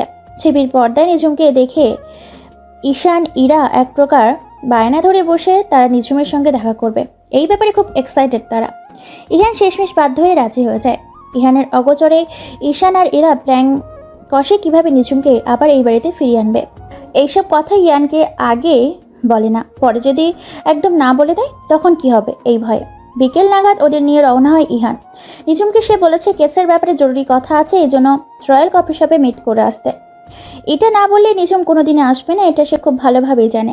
এদিকে নিঝুম তার পরিবার অর্থাৎ তুষি, সোনালি আর সমর্পণের সঙ্গে একটু ঘোরাঘুরি করতেই বেরিয়েছিল। অবশ্য তুষির আবদারেই তারা বেরিয়েছে, নয়তো কাজ ফেলে সমর্পণ বা নিঝুমের কারোরই ইচ্ছে ছিল না আসার। পথিমধ্যে ইয়ানের ফোন পেয়ে নিঝুম সমর্পণকে সবটা জানালে সে বলে তারা সকলেই ক্যাফেটেরিয়ায় যাবে, কফি টফি খেয়ে একসঙ্গে সকলে চলে আসবে। সেই ফাঁকে ওদের কাজটাও হয়ে যাবে। নিঝুমও এই বিষয়ে কোনো আপত্তি করেনি। সকলে মিলে রওনা হয়েছে কফি শপে। ইহান, ঈশান, ইরা তিনজনই কফি শপের মধ্যে ইতিমধ্যে পৌঁছে গেছে। ইহান 4টা শীর্ষ বিশিষ্ট একটা টেবিল বুক করে। তিনজন মিলে সিটে বসে পড়ে। তারা অন্য সিটে নিঝুমের জন্য রাখা। ঈশান, ইরা ভীষণ উৎসুক। ইহানের হাবভাব বোঝা দেয়। কিয়ৎক্ষণের মধ্যে সেখানে নিঝুম তার পরিবার নিয়ে উপস্থিত। আশেপাশে একটু চোখ ঘোরাতেই ইহানকে নজরে পড়ে তার। সেদিকে অগ্রসর হতেই আরও দুটো হাস্যোজ্জ্বল মুখ দৃশ্যমান হয় তার অক্ষিপটে। মুহূর্তেই হৃৎপিণ্ড কেঁপে ওঠে তার। ঈশান ছিল তার বন্ধু প্লাস ভাইয়ের মতো, আর ইরা ছোট বোন। এদিকে খুব বেশি স্নেহ করতো সে। এই 4 বছরে ভীষণ মিস করেছে তাদের। 4 বছর পর ওদেরকে চক্ষু সম্মুখে দেখে কি করা উচিত দিক বেদিক শূন্য সে। ইহানের দৃষ্টি অনুসরণ করে ঈশান, ইরা দুজনেই সেদিকে তাকায়। মুহূর্তেই তাদের চেহারার উচ্ছ্বাসিত ভাবটা আরও দ্বিগুণ বৃদ্ধি পায়। ইরা তো দৌড়ে গিয়ে নিঝুমকে জাপটে ধরে। তীব্র আর্তনাদে ডেকে ওঠে, বৌমণি। নিঝুমের অন্তরে এগিয়ে লাগে এই ধ্বনি। ঈশানও ভীষণ খুশি, তার চেহারায় তা প্রকাশিত। সেও চোখে চোখে অনেক কথা বলছে, কিন্তু মুখে কিছুই বলতে পারছে না। নিঝুম ইরার মাথায় পরম স্নেহে হাত বুলিয়ে দেয়। তারপর ইরাকে শান্ত করে ঈশানের কাছে যায়। আলতো করে জড়িয়ে ধরে। দুজনের মধ্যে বেশ কিছু কথোপকথন চলে। তাদের মধ্যে তুষি দৌড়ে এসে টেনে ধরে নিঝুমের অন্যার আঁচল। চোখ জোড়া সরু চেয়ে ঠোঁট জোকাল কিঞ্চিত উল্টিয়ে অভিমানের স্বরে বলে, আম্মা, তুমি ওদেরকে কেন জড়িয়ে ধরছো? কেন আদর করছো? তুমি তো আমার আম্মা। তুমি শুধু আমাকে আদর করবে, আমাকে ভালোবাসবে, আমাকে জড়িয়ে ধরবে। তুষির কথাই হুঁশ ফিরে সকলের। ইহান, ঈশান, ইরা সকলেই বোঝার চেষ্টা করে এই পিচ্চিটার সঙ্গে নিঝুমের সম্পর্কটা বাকি। সে নিঝুমকে আম্মা কেন বলছে? ঈশান খেয়াল করে এই পিচ্চিটা তো তুষি, সোনালির ভাইয়ের মেয়ে। সে তার দৃষ্টি ওদের ওপর থেকে ঘুরিয়ে পেছনে তাকায়। পেছনে সোনালি দাঁড়িয়ে আছে, তার দিকেই চেয়ে। সোনালির পাশেই দাঁড়িয়ে আছে এক সুঠামদেহী পুরুষ। ঈশান ভাবলে এটা হয়তো সোনালির ভাই। এতক্ষণে ইরা, ইহান দুজনের দৃষ্টি ওদের ওপর গেছে। এই কেসে সমর্পণ নিঝুমকে একা ছেড়ে দিয়েছে, এই জন্য কখনো সমর্পণের সঙ্গে ইহানের আগে দেখা হয়নি। নিঝুমের সঙ্গে এমন সুপুরুষ তার ওপর পিচ্চি মেয়েটার আম্মা ডাক ভীষণভাবে ভাবাচ্ছে ইহানকে। মনের মধ্যে অযাচিত ভয় বাসা বেঁধেছে। এদিকে নিঝুম তখনও তুষিকে মানাতে ব্যস্ত। পিচ্চি মেয়েটার একটু বেশি অভিমান, নিঝুমের ক্ষেত্রে সেটা আরও দ্বিগুণ বৃদ্ধি পায়। এদিকে সোনালি ঈশানকে এখানে দেখে প্রচণ্ড অবাক, সেই সঙ্গে খুশিও হয়। এই কয়েকদিনের দেখা না হওয়ায় বিরহ এক নিমেষেই শেষ হয়ে যায়। সে তৃষ্ণার্ত প্রিয়সীর ন্যায় চেয়ে থাকে ঈশানের পানে। এতক্ষণে হাস্যজল পরিবেশ, আনন্দের উচ্ছ্বাস সবকিছু যেন এক নিমেষেই রূপান্তর হয়েছে থমথমে পরিবেশে।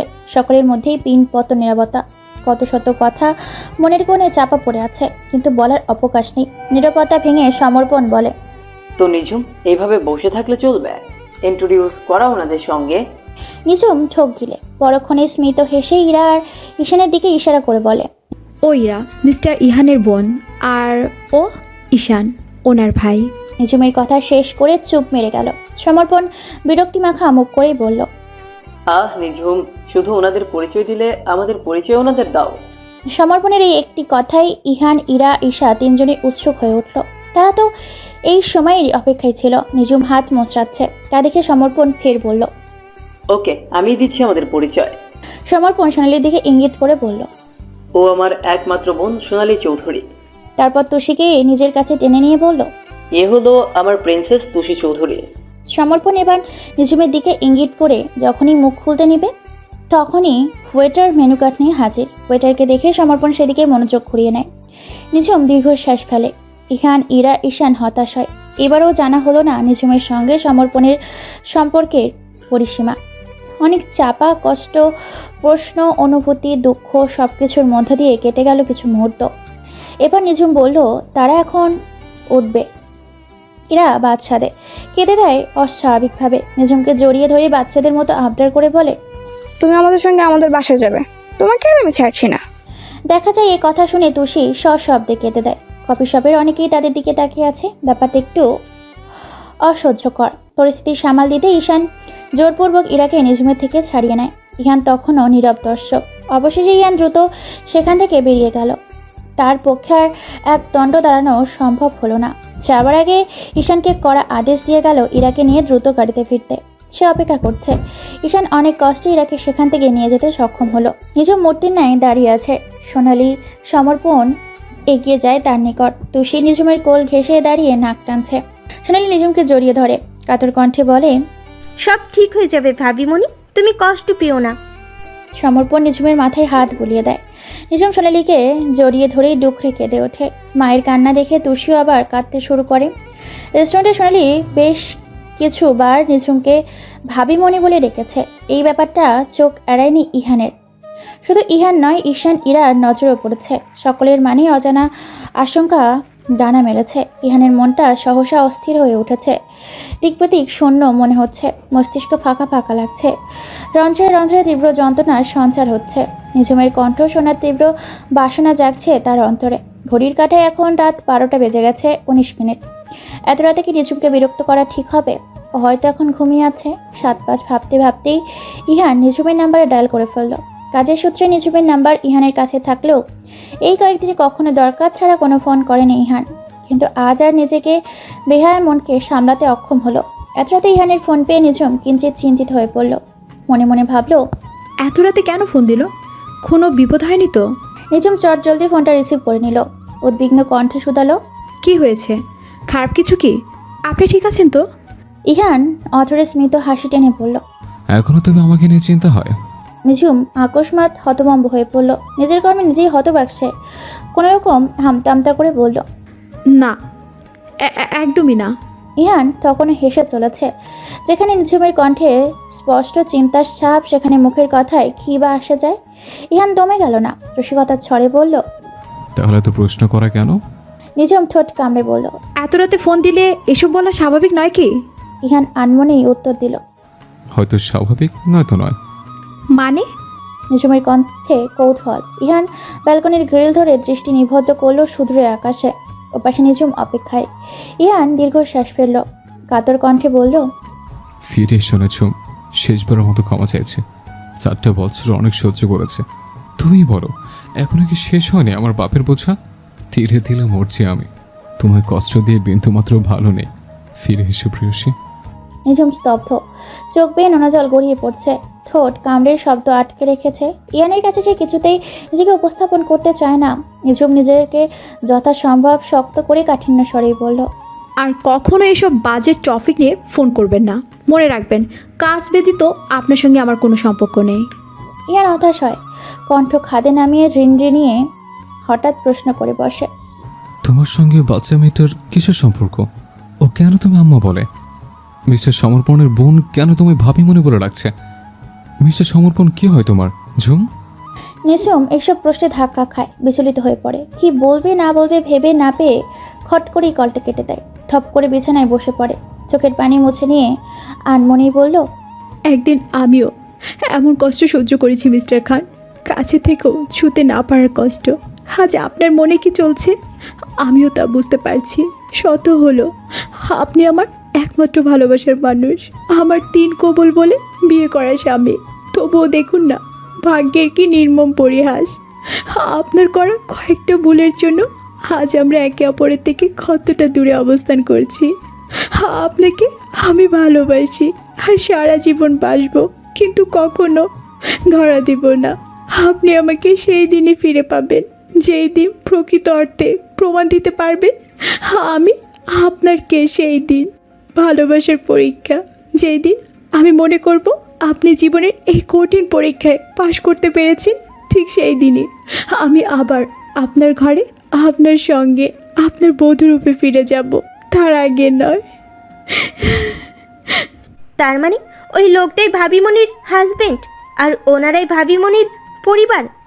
হুম। সমর্পণ মাথা ঝাঁকায়। কিন্তু ওনাকে দেখে তো এমন মনে হয় না, তাকে তো খুব বিচক্ষণ পুরুষ বলেই মনে হয়। সবাইকে কি আর বাহির থেকে দেখে বোঝা যায়? তা অবশ্য ঠিক, কিন্তু তবুও এখন অবশ্য আগের মতো নেই। নিঝুমকে হারিয়ে বেশ বুঝতে পেরেছি ভুলটা তার ছিল। আসলে আমরা মানুষেরা দাঁত থাকতে দাঁতের মর্ম বুঝি না। আশা করছি খুব শীঘ্রই ওদের কষ্টের দিন শেষ হবে। সমর্পণ কিছু একটা ভাবতে বসে। আকস্মাৎ সোনালি বলে ওঠে, আচ্ছা ভাইয়া, সব কিছু যদি ঠিক হয়ে যায় তবে কি ভাবিমণি আমাদের ছেড়ে চলে যাবে? সমর্পণ বোনের মুখের দিকে তাকায়। কি বলবে বুঝতে পারছে না। বোনের কথায় মর্মার্থ খুব ভালোভাবেই তার কাছে প্রকাশ্য, কিন্তু সে তো নিরুপায়। নিঝুম যেতে চাইলে সে তো বাধা দিতে পারবে না। আচ্ছা, নিঝুম চলে গেলে তুষির কি হবে? তুষি কি করে মাকে ছাড়া বাঁচবে? সমর্পণ শঙ্কিত দৃষ্টিতে চোখ মিলিয়ে কান্নারত কণ্ঠে সোনালীকে বলে, একজনকে হারিয়ে আরেকজনকে আঁকড়ে ধরে বেঁচে আছি আমরা। এবার সেও যদি চলে যায় তাহলে তো বাঁচা দুষ্কর। সোনালী এক ছুটেই চলে যায়। চোখের অবাধ্য পানিগুলো লুকাতে হবে তো। সমর্পণ নীরব দর্শকের ন্যায় চেয়ে চেয়ে দেখে বোনের চলে যাবা। তার যে দেখা ছাড়া আর কিছুই করার নেই। সেই রাতের পর থেকে নিঝুম বেশ দোটানায় ভুগছে। সত্ত্বেও নিজের ভালোবাসার মানুষ, নিজের স্বামীর মুখ থেকে অমন আকুতি অনুরোধ শুনে কোনো স্ত্রী আর ভালো থাকতে পারে না। তার মন প্রতি মুহূর্তে চাইছে ইহানের কাছে ছুটে চলে যেতে, কিন্তু বিবেক বাধা দিচ্ছে, অভিমান বাদ সাধছে। তবুও ক্ষীণ ইচ্ছা নিয়ে বেঁচে আছে। ইহান যদি একবার নিজেকে প্রমাণ করতে পারে তাহলে আর নিঝুম পিছু ফিরে তাকাবে না। অতীত ভুলে ইহানকে মেনে নেবে। কিন্তু তুষির কি হবে তখন? আর সেই বা তুষিকে ছেড়ে কিভাবে থাকবে? সমর্পণ কি তুষিকে দিতে রাজি হবে? না, আর ভাবতে পারছে না নিঝুম। নিজের ভাবনায় নিজেই হতবাক। এত কিছু সে কিভাবে ভেবে নিল? পর মুহূর্তে নিজেকে ধিক্কার টেনে বলল, ছি নিঝুম, ছি, এতটা স্বার্থপর তুই কী করে হতে পারিস? যারা তোকে নতুন করে বাঁচতে শেখালো, এখন তুই তাদেরকে ছেড়ে চলে যাওয়ার জন্য কথা ভাবছিস? না না, এটা ভুল, এটা অন্যায়। সোনালি বুঝতে পারে নিঝুমের হয়তো মন ভালো নেই। সব কিছুতেই কেমন উদাসীন ভাব। সারাদিনের বেশিরভাগ সময় তাকে আনমনা থাকতে দেখা যায়। এমন মন মারা নিঝুমকে দেখতে একদমই ভালো লাগছে না সোনালির। তাই দুপুরে খাওয়া দাওয়া শেষ করে সে চলে যায় নিঝুমের ঘরে একান্তে কিছু কথা বলতে। ভাবিমণি, আসবো? নিঝুম তখন ড্রেসিং টেবিলের ড্রয়ারে কিছু একটা করছিল। সোনালির ডাকে মৃদু হেসে প্রত্যুত্তরে বলল, এসো এসো। সোনালি ভেতরে ঢুকে বিছানায় বসে পড়ল। নিঝুম তার কাজ অব্যাহত রেখেই প্রশ্ন করল, কিছু বলবে? কি বলবে বলো। তোমার কি মন খারাপ? তুমি কি কোনোভাবে ডিস্টার্ব? নিঝুম চমকে ওঠে, হাতের কাজ পেলে সোজা হয়ে দাঁড়িয়ে যায়। একদম সোনালির কাজ বরাবর এসে দাঁড়ায়। সোনালি তখনও উত্তরের অপেক্ষায় চেয়ে রয়েছে। নিঝুম গলা ছেড়ে পাল্টা প্রশ্ন করে, এমন কেন মনে হচ্ছে? তোমার প্রতিটি কাজে, তোমার মুখভঙ্গিতে, তোমার উদাসীনতায় প্রতি মুহূর্তে প্রমাণিত তুমি ভালো নেই। নিঝুম অপ্রস্তুত হয়ে পড়ে। নিজেকে শক্ত রাখতে চেয়েও যেন ব্যর্থ হয় সে। প্রতিটি পদে পদে তাকে হেরে যেতে হচ্ছে কেবল এক ব্যক্তির কারণে। সোনালি নিঝুমকে টেনে তার পাশে বসিয়ে দেয়। নিঝুমের কাঁধে হাত রেখে বলে, তুমি এত চিন্তা কেন করছো ভাবিমণি? আল্লাহ আমাদের যার কপালে যা লিখেছেন তা অবশ্যই কোনো না কোনোভাবে প্রতিফলিত হবে। সুতরাং এত চিন্তা ভাবনা করে কি হবে? তার যে যেমন চলছে তেমন চলতে দাও সব কিছু। জানি যতটা সহজে আমি কথাগুলো বলতে পারছি, তোমার কাছে সেগুলো হজম করা এতটা সহজ সাধ্য নয়। তবুও বলছি, চেষ্টা করো, তুমি পারবে। আমার মনে হয় তোমার ওই মুহূর্তে মাইন্ডটা ফ্রেশ করা প্রয়োজন। তুমি বরং আজ বিকেলে তুষিকে নিয়ে একটু ঘোরাঘুরি করে এসো, দেখবে ভালো লাগবে। নিঝুম এক দৃষ্টিতে চেয়ে আছে সোনালির পানে। সোনালির সাবলীনভাবে তাকে ম্যানেজ করাটা বেশ উপভোগ করছে সে। মেয়েটা সত্যিই অনেক বড় হয়ে যাচ্ছে। কত সহজ করে ভারী ভারী কথাগুলো বলতে পারছে। নিঝুম সোনালির চিবুকে হাত রাখে, রসিকতার ছলে বলে, খুব বড় হয়ে গেছে দেখছি, বিয়ে দিতে হবে তো।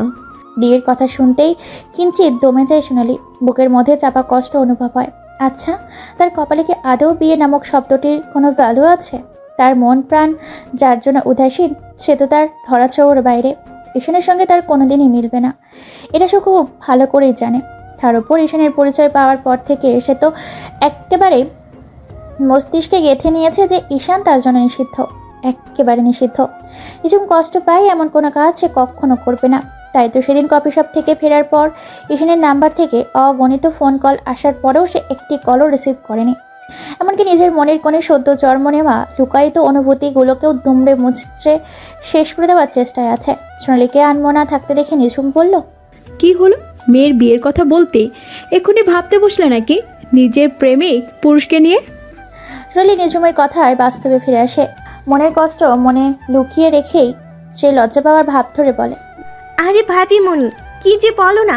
আচ্ছা, আমি আসছি এখন। সোনালী দৌড়ে বেরিয়ে যায়।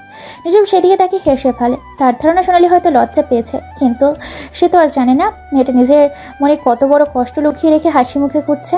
তুষিকে নিয়ে বেশ ভালোই কাটছে আজকের বিকেলটা নিঝুমের। এই তুষিকে সে একদম পিচ্চি বয়স থেকে অনুভব করছে, মাতৃ স্নেহে বড় করে তুলেছে। তুষি নিঝুমের রন্ধ্রে রন্ধ্রে মিশে আছে। কে বলেছে জন্ম না দিলে মা হওয়া যায় না? একদম ভুল বলেছে, জন্ম না দিলেও মা হওয়া যায়। নিঝুম তার জলযান্ত্র প্রমাণ। তুষি যখন আধো আধো বুড়িতে প্রথম নিঝুমকে আম্মা বলে ডেকেছিল, সেদিন নিঝুমের মনে হয়েছিল এই মেয়ে তার বেঁচে থাকার একমাত্র অবলম্বন। মারিয়ার কবল থেকে মুক্তি পেয়ে 4 বছর আগে যখন সে বেঁচে থাকার ন্যূনতম ইচ্ছেটুকু খুঁজে পাচ্ছিল না, ঠিক তখনই সমর্পণ তার কোলে তুলে দেয় মাসখানেকের জন্ম নেওয়া পিচ্চি তুষিকে। ধীরে ধীরে সমর্পণ নিঝুমকে উপহার দেয় নতুন নতুন একটা জীবন, সুন্দর একটা পরিবার। সেই সঙ্গে শেখায় নিজের পায়ে দাঁড়াতে, নিজের ক্ষমতা দ্বারা দেশকে রক্ষা করতে। আম্মা, আইসক্রিম খাবো। তুষির ডাকে ধ্যান ভাঙে নিঝুমের।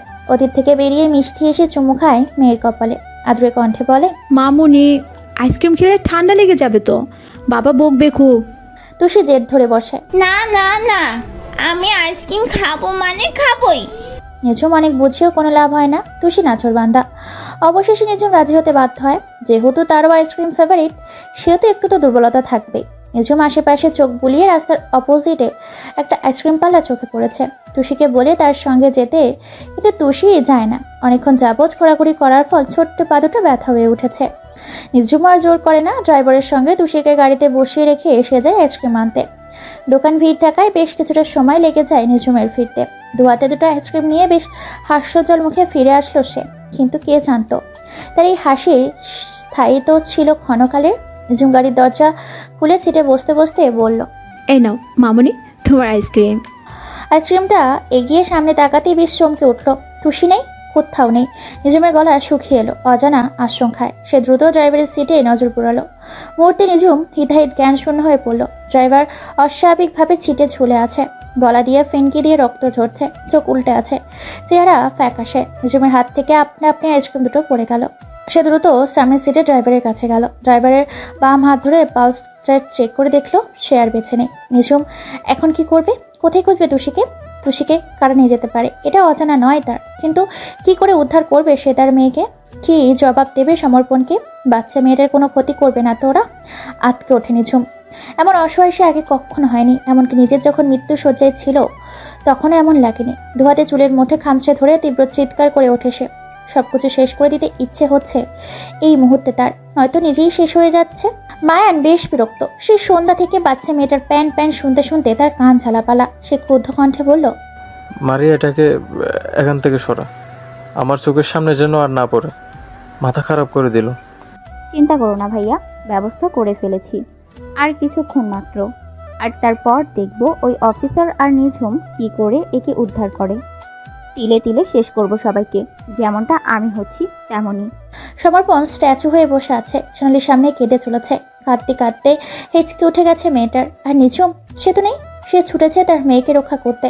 নিঝুমের কাছে ফোন এসেছিল তুষিকে মুক্ত করতে হলে তাকে একান্তে এক জায়গায় যেতে হবে, এবং সেই সঙ্গে মারিয়াদের বিরুদ্ধে তৈরিকৃত পেনড্রাইভটি ওদের হাতে তুলে দিতে হবে। নিঝুম বিনা বাক্যে রাজি হয়ে যায় ওদের শর্তে। সমর্পণ নিঝুমের সঙ্গে যেতে চেয়েছিল, কিন্তু তাতে সমস্যা আরো বাড়বে, কারণ নিঝুমের ওপর নজরদারি চলছে। বাধ্য হয়ে নিঝুমকে একাই ছাড়তে হয় সমর্পণের। এখন শুধু অপেক্ষা আর হতাশা ছাড়া তাদের হাতে আর কিছুই করার নেই।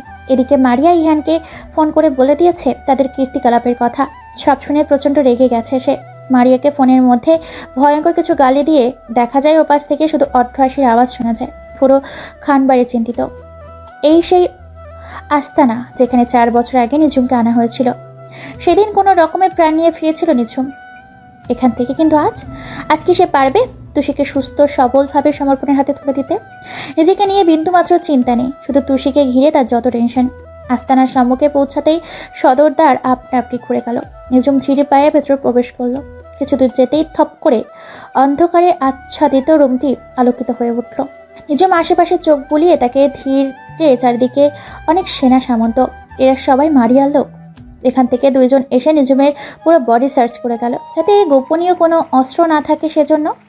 অতঃপর নিজমকে তারা দুজন ধরে একটা রুমের মধ্যে ঢোকালো। সেখানে যেতেই মারিয়া মায়নের সম্মুখে পড়ল সে। নিজম শান্ত দৃষ্টিতে চেয়ে বলল, আমার মেয়ে কোথায়? মারিয়া বাঁকা এসে নিচে নেমে এলো, একদম নিজমের কাছে এসে দাঁড়ালো। অতঃপর অষ্ট হাসিতে মেতে উঠল। নিজমের রাগ হলো ভীষণ, তবুও নিজেকে দামিয়ে রেখে শান্ত কণ্ঠে বলল, এমন অসভ্যর মতো না হেসে আমার মেয়েকে এনে দাও। মারিয়া যেন মজা পেল নিজমের কথায়, সে আর দ্বিগুণ শব্দে হাসতে লাগলো। অবশেষে নিজেকে স্বাভাবিক করে বলতে লাগলো, আগে আমার pen drive. Nijum pen ড্রাইভটি pocket থেকে বের করে মারিয়ার হাতে তুলে দিল। মারিয়া সেটাকে মায়ানের হাতে দিল। মায়ান পেন ড্রাইভটি ওপেন করে দেখে নিল সবটা ঠিকঠাক আছে কিনা। সবকিছু ঠিকঠাক আছে দেখে মায়ান মারিয়াকে ইশারা করে তুষিকে দিয়ে দিতে। এই পুচকির ঘ্যান ঘ্যান সে চরম বিরক্ত, কিন্তু মারিয়ার মনে অন্য স্বাদ জাগলো। সে তুষিকে ছেড়ে দিল, কিন্তু নিজুমকে আটকে রেখে। নিজুমকে একটা চেয়ারে শক্ত করে বেঁধে দিল মোটা রশি দিয়ে। তুষিকে ড্রাইভারের সাহায্যে বাড়িতে পাঠিয়ে দিল। তুষি নিজুমকে এমন অবস্থায় দেখে ভীষণ কেঁদেছে। নিজুমও চেয়েছে ভয়ে একটুখানি হয়ে যাবা মেয়ের মুখে আলতো করে চুমু এঁকে দিয়ে তাকে বুকে জড়িয়ে নিতে, কিন্তু তার সম্ভব হতে দেয়নি মারিয়া। তুষিকে পাঠিয়ে দেওয়ার পরপরই উদয় হয় সেখানে তার আরও দুটি মুখ। তার আর কেউ নয়, নিজুমের বাবা আর ভাই। তাদের এখানে দেখে নিজুম ভেতর থেকে আরও বেশি আহত হয়। তাদের এখানে দেখবে আশা করেনি সে, কারণ গত 2 দিন আগে খুব বিচক্ষণতার সঙ্গে পেনড্রাইভটি ওদের থেকে উদ্ধার করে এনেছে। এর পুরোটা ক্রেডিটই অবশ্য সমর্পণই দিতে হয়, কারণ বুদ্ধিটা সমর্পণেরই ছিল। জারওয়ানকে ঘুষ খাইয়ে রাতের আধারে নিজের বাড়ি থেকেই পেনড্রাইভটা চুরি করে আনে নিজুম। এই একটা চুরি অনেক দেশকে রক্ষা করতে সক্ষম হতো, যদি না ব্যাপারটা অন্যরকম হতো। নিজুম ভেবেছিল এই পেনড্রাইভটা হারানোর পর আহসান সাহেবের সঙ্গে মায়ান মারিয়া দ্রুত বাড়বে, কিন্তু না, সে ভুল ছিল। তারপর তারা একত্রে চক্রান্ত করে তুষিকে আটক করে। তারপর নিজুমের থেকে পেন ড্রাইভ নিয়ে এখন নিজুমকেই আটক করে। নিজুম এবার ধরে নিয়েছে এই পৃথিবীতে তার যাত্রা মাত্র কয়েকক্ষণে। তুষিকে ফিরে পেয়ে যতটা না আনন্দিত হয়েছিল চৌধুরী আর খান পরিবার, নিজুমের আটকের খবর শুনে তার চেয়ে চরম মাত্রায় দুঃখিত হয় তারা। ইহান সমর্পণ এবারে আর চুপ থাকতে পারল না। দুজনে একত্রে রওনা হলো নিজুমকে খোঁজার উদ্দেশ্যে। এই পুরো আস্তানা সম্পর্কে সমর্পণ আগে থেকেই অবগত ছিল, কারণ 4 বছর আগে নিজুমের সঙ্গে ঘটে যাওয়া ঘটনার শুরু তো এইখান থেকে হয়েছিল। নিজুমের আটকের খবর জানতে পারে তারা তুষির কাছ থেকে। বাচ্চা মেয়েটা মায়ের সান্নিধ্য পাওয়ার জন্য মরিয়া হয়ে উঠেছে। সোনালি ইরা ওকে সামলাতে ব্যস্ত। ঈশান হন্তদন্ত হয়ে পায়চারি করছে। অনিলা খান মনোযোগে কান্না করছে নিজুমের সুস্থতা কামনায়। যত শক্তিশালী হোক না কেন, একা একটা মেয়ের পক্ষে কতক্ষণই শতাধিক লোকের সঙ্গে পেরে ওঠা সম্ভব নয়। আর যদি থাকে সেটা পুরো পরিকল্পিত। নিজুম একদম স্ট্রিক হয়ে বসে আছে, মনোবল একটুও টলেনি। কিন্তু গায়ের জোর কতক্ষণই বা থাকে। ইলেকট্রনিক শক খেয়ে প্রায় অবস্থা নাজেহাল, তবুও তার বাহির থেকে শক্ত থাকার প্রবল চেষ্টা চালিয়ে যাচ্ছে। আহসান সাহেব এবং নুহাস নিজুমের এই অবস্থা পরিস্থিতি দেখে কষ্ট পেলেও তাদের হাতে কিচ্ছুটি নেই। তারা এখন কেবলই মারিয়ার হাতের পুতুল। এতদিন ওরা মারিয়া ও মায়ানকে যেভাবে নাচিয়েছে, ঠিক সেইভাবে আর একটা পেন ড্রাইভের দ্বারা ওরা ওদেরকে নাচাচ্ছে। যেই পেন ড্রাইভে আছে আহসান সাহেবের মারিয়াদের ব্ল্যাকমেল করে টাকা নেওয়ার রেকর্ড। তাই অনিচ্ছা সত্ত্বেও তারা বাধ্য হয়ে এখানে উপস্থিত হয়েছে। আর মারিয়া ইচ্ছে করে নিজুমকে কষ্ট দিচ্ছে, এদেরকে এখানে এনেছে। নিজুম তখন প্রায় অনেকটাই ঝিমিয়ে পড়েছে। তৎক্ষণাৎ ভেতরে প্রবেশ করে ইহান আর সমর্পণ। তাদের হাতে রিভলভার, বাইরে পুলিশ ফোর্স, সাথে আর্মি। সব রকম প্রোটেকশন নিয়েই তারা এসেছে। ওদের থেকে মায়ান কিছুটা ভয় পেয়ে যায়, তবুও নিজেকে বাহিরকে স্বাভাবিক রাখার চেষ্টা চালিয়ে যায়। মারিয়া ওদের সেনা সৈন্যদের ইশারা করলো ইহান ও সমর্পণের উপর ঝাঁপিয়ে পড়তে, কিন্তু দেখা যায় ওরা আসার আগেই বাহির থেকে ফোর্সদের সমর্পণ ডেকে নেয় ভেতরে। শুরু হয়ে যায় তুমুল সংঘর্ষ।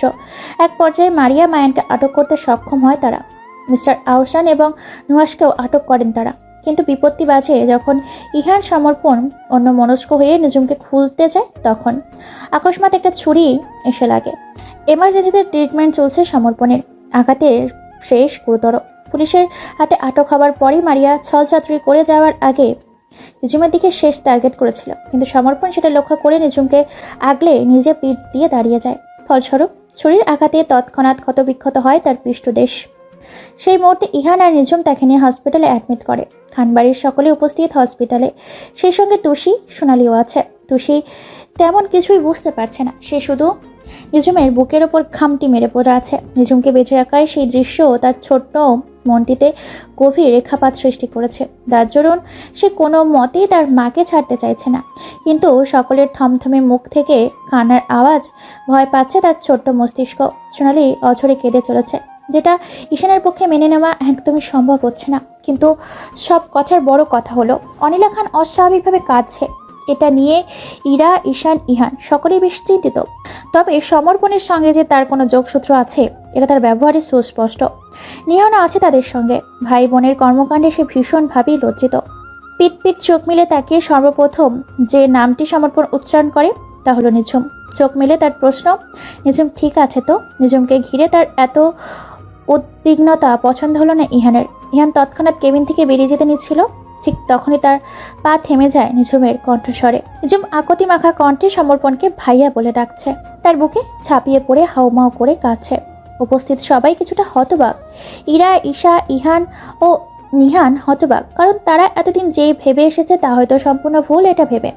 আর অনিলা খান আর সোনালি হতবাক, কারণ এই 4 বছরে নিঝুমকে দিয়ে কখনো সমর্পণকে ভাইয়া বলাতে পারিনি। নিঝুম সর্বদা স্যার বলেই সম্বোধন করত, কিন্তু আজ যখন নিজের কাছের মানুষটির এমন করুণ পরিণতি দেখল, তখন সে আর নিজেকে ধরে রাখতে পারল না।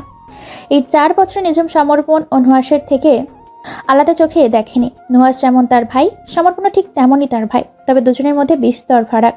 নুহাস তার ছোট ছোট আবদারগুলোকে সবসময় পূর্ণ করত, তাকে ভালোবাসত, কিন্তু সময়ের ব্যবধানে তাদের পথ ভিন্নগামী পথে অগ্রসর হয়েছে। এদিকে সমর্পণ তাকে মৃত্যুর মুখ থেকে বাঁচিয়ে জীবনে প্রতিষ্ঠিত হতে শিখিয়েছে, নিজের প্রয়োজনে নিজে পূরণ করার রাস্তা দেখিয়েছে, স্বনির্ভর হতে শিখিয়েছে, সেই সঙ্গে প্রতিটি পদে পদে আগলে রেখেছে। রক্তের সম্পর্ক সবসময় বড় হয় না, কিছু কিছু সময় রক্তের সম্পর্ক ছাপিয়ে তৈরি হয় আরও একটি সম্পর্ক, আর সেটি হলো আত্মিক সম্পর্ক। সমর্পণের সঙ্গে তার আত্মিক সম্পর্ক, যা কখনো ছিন্ন হবার নয়। সমর্পণ খুব সন্তর্পণে নিঝুমের মাথায় হাত বুলিয়ে দেয়।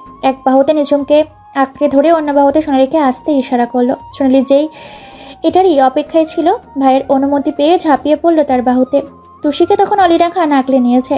2 বোনের স্নেহ করার পর সমর্পণ অনিলা খানের দিকে ইঙ্গিত করে বলে, এত সহজে তোমাকে ছেড়ে যাচ্ছে না ফুপিমণি, আর কেঁদো না প্লিজ। অনিলা খান শাড়ির আঁচলে চোখ মুছতে মুছতে বলে, যেতে দিচ্ছে কে তোকে? আমাদের সকলের এত এত ভালোবাসা ফেলে কিভাবে যেতে পারতি তুই? নিঝুম হাস্যজ্জ্বল মুখে বলে ওঠে, হ্যাঁ মা, তুমি ঠিকই বলেছ। কে যেতে দিচ্ছে ভাইয়াকে? ভাইয়া চলে গেলে আমাকে কে দেখবে শুনি? সমর্পণ মৃদু হেসে বলে, তোর একটা ব্যবস্থা অবশ্যই করবো পাগলি, যাতে করে আর তোকে একা একা কষ্ট পেতে না হয়। সোনালি মিটমিটিয়ে হাসলো। নিহান, ইরা, ঈশান, ইহান সকলেই সমর্পণের সঙ্গে টুকটাক কথাবার্তা বলল। শেষমেশ সমর্পণ তুষিকে বুকে জড়িয়ে নিয়ে ঘুমের দেশে পাড়ি দিল। তুষি ভেতর থেকে নার্ভাস হওয়ায় খুব দ্রুতই ঘুমিয়ে পড়ল। ওদের এখন রেস্টের প্রয়োজন। অনিলা খানের অনুরোধে চৌধুরী পরিবারে খান মঞ্জিলে অতিথিরা রক্ষা করতে গেল। সমর্পণকে রিলিজ দেওয়া মাত্রই তারা ও বাড়িতে গিয়ে উঠল। ইহান এই কয়েকদিনে নিঝুমের সঙ্গে অনেকবার কথা বলতে চেয়েছে, কিন্তু নিঝুম তা হতে দেয়নি। সে খুব সন্তর্পণে এড়িয়ে চলেছে ইহানকে, কিন্তু আজ আর তা পারল না। দুপুরে খাওয়া দাওয়ার পর সকালে যখন নিজ ঘরে বসে রেস্ট নিতে ব্যস্ত, ঠিক সেটারই ফায়দা লুটে ইহান চুপি চুপি নিঝুমের ঘরে চলে যায়। কিন্তু নিঝুম একা নয়, তার সঙ্গে তুষিও আছে, তবে তুষি ঘুম। ইহান বড় করে শ্বাস ফেলে ভেতরে প্রবেশ হলো। নিঝুম তখন ল্যাপটপে কিছু একটা করছে। ইহান ধীরে সুস্থে গিয়ে নিঝুমের পাশে বসে পড়ল। নিঝুম এক পলক তাকিয়ে আবার চোখ ফিরিয়ে নিল। ইহানকে না দেখার ভান করে নিজের কাজে মন দিল। ইহান নিঝুমের এহেন কাণ্ডে বিরক্ত হয়ে ল্যাপটপটাই বন্ধ করে দেয়। নিঝুম চরম রেগে গিয়ে ইহানের দিকে অগ্নি দৃষ্টি নিক্ষেপ করে, কিন্তু ইহানের সেদিকে ভ্রুক্ষেপ না করে এক ছটকায় নিঝুমকে নিজের বাহুতে আবদ্ধ করে নিল। নিঝুম ছোটার জন্য আপ্রাণ চেষ্টা চালাতে লাগলো, কিন্তু ইহান ছাড়ার পাত্র নয়। সে ঠোঁটের কোণে শয়তানি হাসির লেশ লাগিয়ে পড়ল।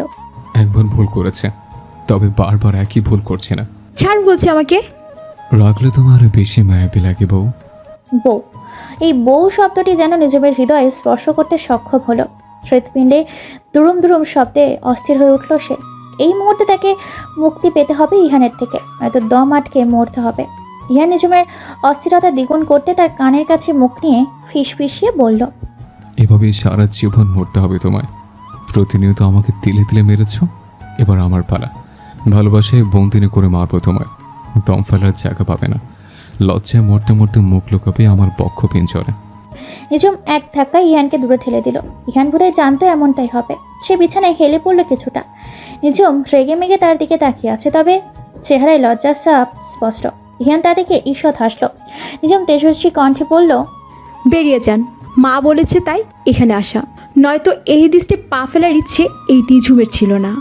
ইহান এবার সোজা হয়ে দাঁড়ালো, একদম নিঝুমের কাছাকাছি গিয়ে চোখে চোখ মিলিয়ে বলল, আর কত ঝুম, আমি যে আর পারছি না, এবার একটা বিহিত হতে হবে। হয় তুমি আমার হব, নয়তো তোমার হাতই আমাকে শেষ করে দেবে। কি যা তা বলছেন? দেখুন, আমার এসব ভালো লাগছে না। আমি আমার পরিবার নিয়ে বেশ ভালো আছি। আপনার সঙ্গে নতুন করে মায়া চড়াতে চাই না। Please Jhum, try to understand. এমন চলতে থাকলে আমরা কেউ ভালো থাকবো না। অনেক তো হলো, এবার না অতীত ভুলে নিজেদের মতো করে গুছিয়ে সবটা শুরু করা যায়। ওদের কথার মধ্যেই ঘরে প্রবেশ করলো সমর্পণ আর অনিলা খান। নিঝুম কিছু বলতে নিয়ে আবার ওদের দেখে চুপ হয়ে যায়। সমর্পণ এসে নিঝুমের কাঁধে হাত রাখে, বলে, দেখ বোন, এতদিন যা হয়েছে যেভাবে হয়েছে আমি মেনে নিয়েছি, কিন্তু এখন আমারও মনে হচ্ছে তোর অতীত ভুলে সবকিছু নতুন করে শুরু করা উচিত। ইহান তোকে সত্যিই ভালোবাসে, ওর ভুলের যথাযথ শাস্তিও পেয়েছে, তবে এখনো কেন এত দূরত্ব থাকবে? একে একে ওর ঘরে তখন ইরা, ঈশান, সোনালি সকলেই প্রবেশ করে। অনিলা খান সহ সকলে নিঝুমকে অসম্ভব বোঝায়। ইহান ততক্ষণই সে স্থান ত্যাগ করেছে। নিঝুম খেয়াল করে ইহান কেমন নিস্তেজ হয়ে চলে গেছে। নিঝুম এবার নিজেকে নরম করে। সকলের জোড়াজুড়িতে আলতো হেসে সম্মতি জানায় তাদের পক্ষে। সকলে ভীষণ খুশি হয়, কিন্তু এই খুশির খবর শোনা হয় না কেবল ইহানের। তুষি এখনও বেঘরে ঘুমাচ্ছে, বাবার মতো ঘুম কাতরে মেয়ে সে। রাতে ইহান বাড়ি ফিরে খুব লেট করে। সকলে ঘুমিয়ে পড়েছে ততক্ষণে। অনিলা খান জেগে থাকলেও বাহিরে আসলেন না, কারণ তিনি চাইছিলেন নিঝুম আসুক। নিঝুমও যে নির্ঘুম এখনো, সেটা ভালো করেই জানেন। ওনার ধারণা ঠিক প্রমাণ করে নিঝুম ঠিক বেরিয়ে এলো। ইহান তখন সিঁড়ি বেয়ে টালমাটাল পায়ে ওপরে উঠছিল। কেমন উস্কো খুস্কো লাগছিল তাকে।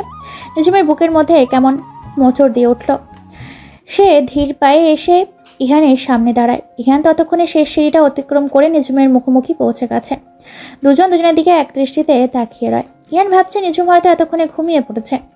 ইহানের অপলক দৃষ্টি উপেক্ষা করে নিঝুম বলে ওঠে, ফ্রেশ হয়ে খেতে আসুন। ইহানের ধ্যান থেকে বেরিয়ে ফের শুধায়। হ্যাঁ। নিঝুম বিরক্তি হয়ে বলে, খেতে আসতে বলছি, ওয়েট করছি। জুম ইহানকে আর কিছু বলতে না দিয়ে ডাইনিংয়ে চলে যায়। ইহান হতবাক হয়ে তাকিয়ে থাকে। তার যেন বিশ্বাসই হচ্ছে না নিঝুম নিজে থেকে এসব করছে। ইহান রুমে গিয়ে দ্রুত ফ্রেশ হয়ে নিচে নেমে আসে। নিঝুম ততক্ষণে খাবার গরম করে সার্ভ করে দিয়েছে। ইহান গুটি গুটি পায়ে চেয়ার টেনে বসে পড়ে। নিঝুমও বসে। ইহান দেখে নিঝুম নিজের জন্য খাবার নিচ্ছে। তার মানে নিঝুম এত রাত অবধি না খেয়েছিল, কিন্তু কেন? ইহানকে বসে থাকতে দেখে নিঝুম বলে, কি হলো, খাচ্ছে না যে? খাচ্ছি তো। অতঃপর দুজন খেতে আরম্ভ করে। ইহান খাবার মাঝে নিঝুমকে বারংবার পরখ করছে, কিন্তু নিঝুম একমনে খেয়ে চলেছে। খাবার শেষ করে নিঝুম টেবিলটা গুছিয়ে নিয়ে চলে যেতে নেয়। ইহান তখন সোফায় বসেছিল। নিঝুমকে যেতে দেখে সে হিনিয়ে বিনিয়ে প্রশ্ন করে, এত রাত অব্দি না খেয়েছিলে কেন? নিঝুম দাঁড়িয়ে পড়ে, পেছনে না ঘুরেই উত্তর দেয়, আমার কিউট হ্যান্ডসাম পাগল বরটার জন্য ওয়েট করছিলাম। কথাটা বলেই নিঝুম দৌড়ে চলে যায়। পেছনে ফেলে যায় একরাশ কৌতূহলী উচ্ছ্বাসিত মুখশ্রী। ইহান নিঝুমের এমন উত্তর আশা করেনি, তবে এমন উত্তর পেয়ে তার চেয়ে খুশি আর কেউ হয়নি। পরদিন সকালে ইহান বাড়িতে একজন অতিথি নিয়ে হাজির হয়। সকলের লিভিং রুমে আসতে বলে। সকলে প্রথমে না ছিনলেও পরে জানতে পারে এটা নিঝুমের মা। দীর্ঘ সময় পর মায়ের সান্নিধ্য পেয়ে উচ্ছ্বাসিত নিঝুম বাচ্চামো করতে থাকে। স্বামী এবং ছেলের কুকর্মে তিনি ভীষণভাবে লজ্জিত। সকলের কাছে তাদের হয়ে কতবার যে ক্ষমা চাইল। অবশেষে সিদ্ধান্ত হলো সে এখন থেকে এই বাড়িতেই থাকবে। ও বাড়িতে একা একা থেকে কষ্ট পাবে অযথায়। মারিয়া মায়ানের অজস্র খুনের রেকর্ড আছে, সেই সঙ্গে থাকলেও অপকর্ম তারা করে থাকে। সব দিক বিবেচনা করে আদালত তাদের যাবজ্জীবন কারাদণ্ড দেয়। আর আহসান সাহেবকে 14 বছর এবং নুহাসকে 20 বছরের সশ্রম কারাদণ্ড দেওয়া হয়। লিভিং রুমে বৈঠক বসেছে সমর্পণের সঙ্গে তাদের মায়ের কী সম্পর্ক এবং নিঝুমকে সমর্পণ কিভাবে পেল এটা জানতে। অবশেষে অনিলা খান মুখ খুললেন। দীর্ঘশ্বাস ফেলে তিনি বলতে শুরু করলেন, সমর্পণ হলো আমার একমাত্র ভাইয়ের ছেলে। ভাই অনেক বছর আগেই মারা যায়, আর ভাবি লন্ডনে থাকাকালীন সময়ে মারা যায়। সমর্পণ পড়াশোনা শেষ করে আর্মি পদে জয়েন করে সেদিনই দেশে ফিরছিল, যেদিন নিঝুমের দুর্দশা শুরু হয়। নিঝুমকে ওরা একটা ইঞ্জেকশন পুশ করে রাস্তার সাইডে ফেলে রেখে গিয়েছিল। ওই ইঞ্জেকশনটা একবার শরীরে পুশ করলে সঠিক সময়ে ট্রিটমেন্ট না হলে মৃত্যু সুনিশ্চিত। ওরা ভেবেছিল এই রাতের বেলা কেউ নিঝুমকে বাঁচাতে আসবে না, এই জন্য ফাঁকা রাস্তায় ফেলে রেখে যায়। কিন্তু ভাগ্যক্রমে সমর্পণের রাস্তা ধরেই সিলেট যাচ্ছিল। তারপর মাঝপথে সে নিঝুমকে পায়। সমর্পণের সঙ্গে সোনালি, তুষিও ছিল। তুষি তখন 1 মাসের নবজাতক শিশু। তুষির মা তুষিকে জন্ম দিতে গিয়ে অতিরিক্ত ব্লিডিংয়ের ফলে লন্ডনের হসপিটালে মারা যায়। সমর্পণ সেই শোক সহ্য করতে না পেরে সোনালি আর তুষিকে নিয়ে এদেশে চলে আসে, কারণ ওদেশে ওর বউয়ের অনেক স্মৃতি জড়িয়ে। নিঝুমকে ওরা তখন হসপিটালে নিয়ে যায়। তারপর আমাকে সমর্পণ ফোন করে। আমি তোদের সমর্পণের বিষয়ে আগেই জানাইনি, ভেবেছিলাম সারপ্রাইজ দিব, কিন্তু কি থেকে কি হয়ে গেল। তারপর আমি ইহানকে শিক্ষা দেওয়ার জন্য নিঝুমকে আর বাড়িতে আনিনি, সমর্পণের কাছে রেখে দেই। সমর্পণ নিঝুমের সঙ্গে ঘটে যাওয়া সব ঘটনা শুনে ওকে আগলে রাখতে শুরু করে, নিজের পায়ে দাঁড়াতে সাহায্য করে। ব্যাস, পরের টুকু তো তোমাদের জানাই আছে। সমর্পণের চোখের পানি। ধৃত স্ত্রীর কথা মনে পড়লে সকলের চোখে পানি থাকা স্বাভাবিক। নিঝুম গিয়ে সমর্পণকে আশ্বস্ত করে। এদিকে পরিস্থিতি স্বাভাবিক হলে নিঝুম বলে সে কিছু বলতে চায়। সকলে তার কথা শোনার জন্য প্রস্তুত। নিঝুম গলা ছেড়ে নিয়ে বলে, আসলে ইরা আর নেহান ওরাও তো কম কষ্ট পায়নি। আমার মনে হয় ওদেরকেও এবার একসাথে বেঁধে দেওয়া উচিত। সকলে নিঝুমের এই কথায় সম্মতি দেয়। এদিকে ইরা লজ্জায় মাথা নুইয়ে ফেলে। নিঝুম আবার বলে, আরও একটা কথা, এখানে আরও একটা লাভবার্ড রয়েছে যারা নিজের কথা এখনও নিজেরাই বলে উঠতে পারেনি। সকলে উদ্গ্রীব হয়ে তাকিয়ে আছে কারা সেটা জানার জন্য। নিঝুম তখন এক নিঃশ্বাসে বলে দেয়, তারা হলো ঈশান আর সোনালি। নিঝুমের এহেন কথায় সকলে চমকে ওঠে, সেই সঙ্গে ইহান ও সোনালিও। কারণ নিঝুম কেন এখনো এই কথা তো তারা নিজেরাও খোলাখুলিভাবে কেউ কাউকে বলেনি, তাহলে নিঝুম কিভাবে জানলো? নিঝুম তখন তাদের দিকে তাকিয়ে দুষ্টু এসে বলে, আমি সোনালির ডায়েরি পড়েছি, জানি এটা অন্যায়, তবুও কৌতূহল দমাতে পারিনি, অগোচরে পড়ে ফেলেছি। ভাগ্যিস পড়েছি, নয়তো এত বড় খবর তো জানতেই পারতাম না। সকলে অবাক হলেও বেশ খুশি হয় পড়ে। ইরা সোনালির মাস্টার্স কমপ্লিট হয়ে গেলে ধুমধাম করে 2 জুটির বিয়েটা দেওয়া হবে। সমর্পণ চেয়েছিল তার সিলেটের বাড়িতে ফিরে যেতে, কিন্তু নিঝুমের জন্য তার সম্ভব হয়নি। নিঝুমের এক কথা, সে তার ভাইকে কিছুতেই একা থাকতে দেবে না, সকলে মিলে মিশে এক ছাদের নিচে থাকবে।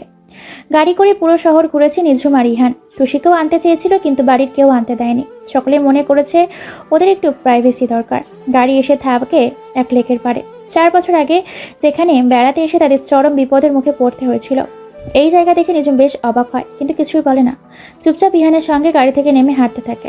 হঠাৎ নিঝুমের পায়ের সঙ্গে কিছু একটা লেগে সে পড়ে যেতে নেয়। ইহান সেই মুহূর্তে তার কোমর জড়িয়ে নেয়। তৎক্ষণাৎ চারপাশ থেকে অজস্র ফুলের পাপড়ি তাদের মাথার উপর পড়তে থাকে। নিঝুম চোখ বন্ধ করে নেয়। হে কেমন অনুভূতি, হে কেমন পরিবেশ, সবকিছু স্বপ্নের মতো। ইহান নিঝুমকে সোজা করে নিয়ে সামনে হাঁটতে থাকে। সামনে ফুলের পাপড়ি দিয়ে বড় লাভ শেড তৈরি করা, তার মধ্যে লেখা চুম প্লাস ইহান। তারপর কিছু দূর একটা সজ্জিত টেবিলে কেকের আয়োজন করা। নিঝুমকে কেকের কাছে নিয়ে যায় ইহান। কেকের ওপর ছোট্ট অক্ষরে লেখা, নতুন জীবনের স্বাগতম বিবেচান। লেখাটা দেখে নিঝুমের চোখ পেয়ে 2 ফোঁটা জল গড়িয়ে পড়ে। তবে এই জল আনন্দের। ইহান নিঝুমের চিবুক তুলে ধরে খুব সন্তর্পণে সেই জলটুকু মুছে দিল। মাথা নেড়ে ইশারা করলো আর যাতে না কাঁদে। অতঃপর দুজন কেক কাটলো। কেক কাটার সঙ্গে সঙ্গে আকাশে রং বেরঙের আতশবাজির শব্দে ভেসে ওঠে। নিঝুম সেদিকে তাকিয়ে আরো অবাক হয়ে যায়। আতশবাজির সঙ্গে সেই মধ্যে লেখা ভাসছে, ভালোবাসি বিবেচান। নিঝুম খুশিতে ইহানকে শক্ত করে জড়িয়ে ধরে কেঁদে ফেলে। ইহানও নিঝুমকে জড়িয়ে নেয়। উপভোগ করে দুজনের কিছু ভালোবাসার মুহূর্ত। আজ যেন সব আধার কেটে গিয়ে আলোর ঝলমলি উঠল ওদের জীবন। শত প্রতীক্ষার পর এক অন্তিম আনন্দের ছটাক। লেকের পানিতে পা ভিজিয়ে ইহানের কাঁধে মাথা রেখে চোখ বন্ধ করে নিঝুম। সহসা চোখ বন্দোবস্তায় ছন্দ কেটে উঠল। কাচের গায়ে বৃষ্টি ফোঁটা, শূন্যতা আর আসবে না, পূর্ণতার রঙিল খামে তুমি আমি দুজনা।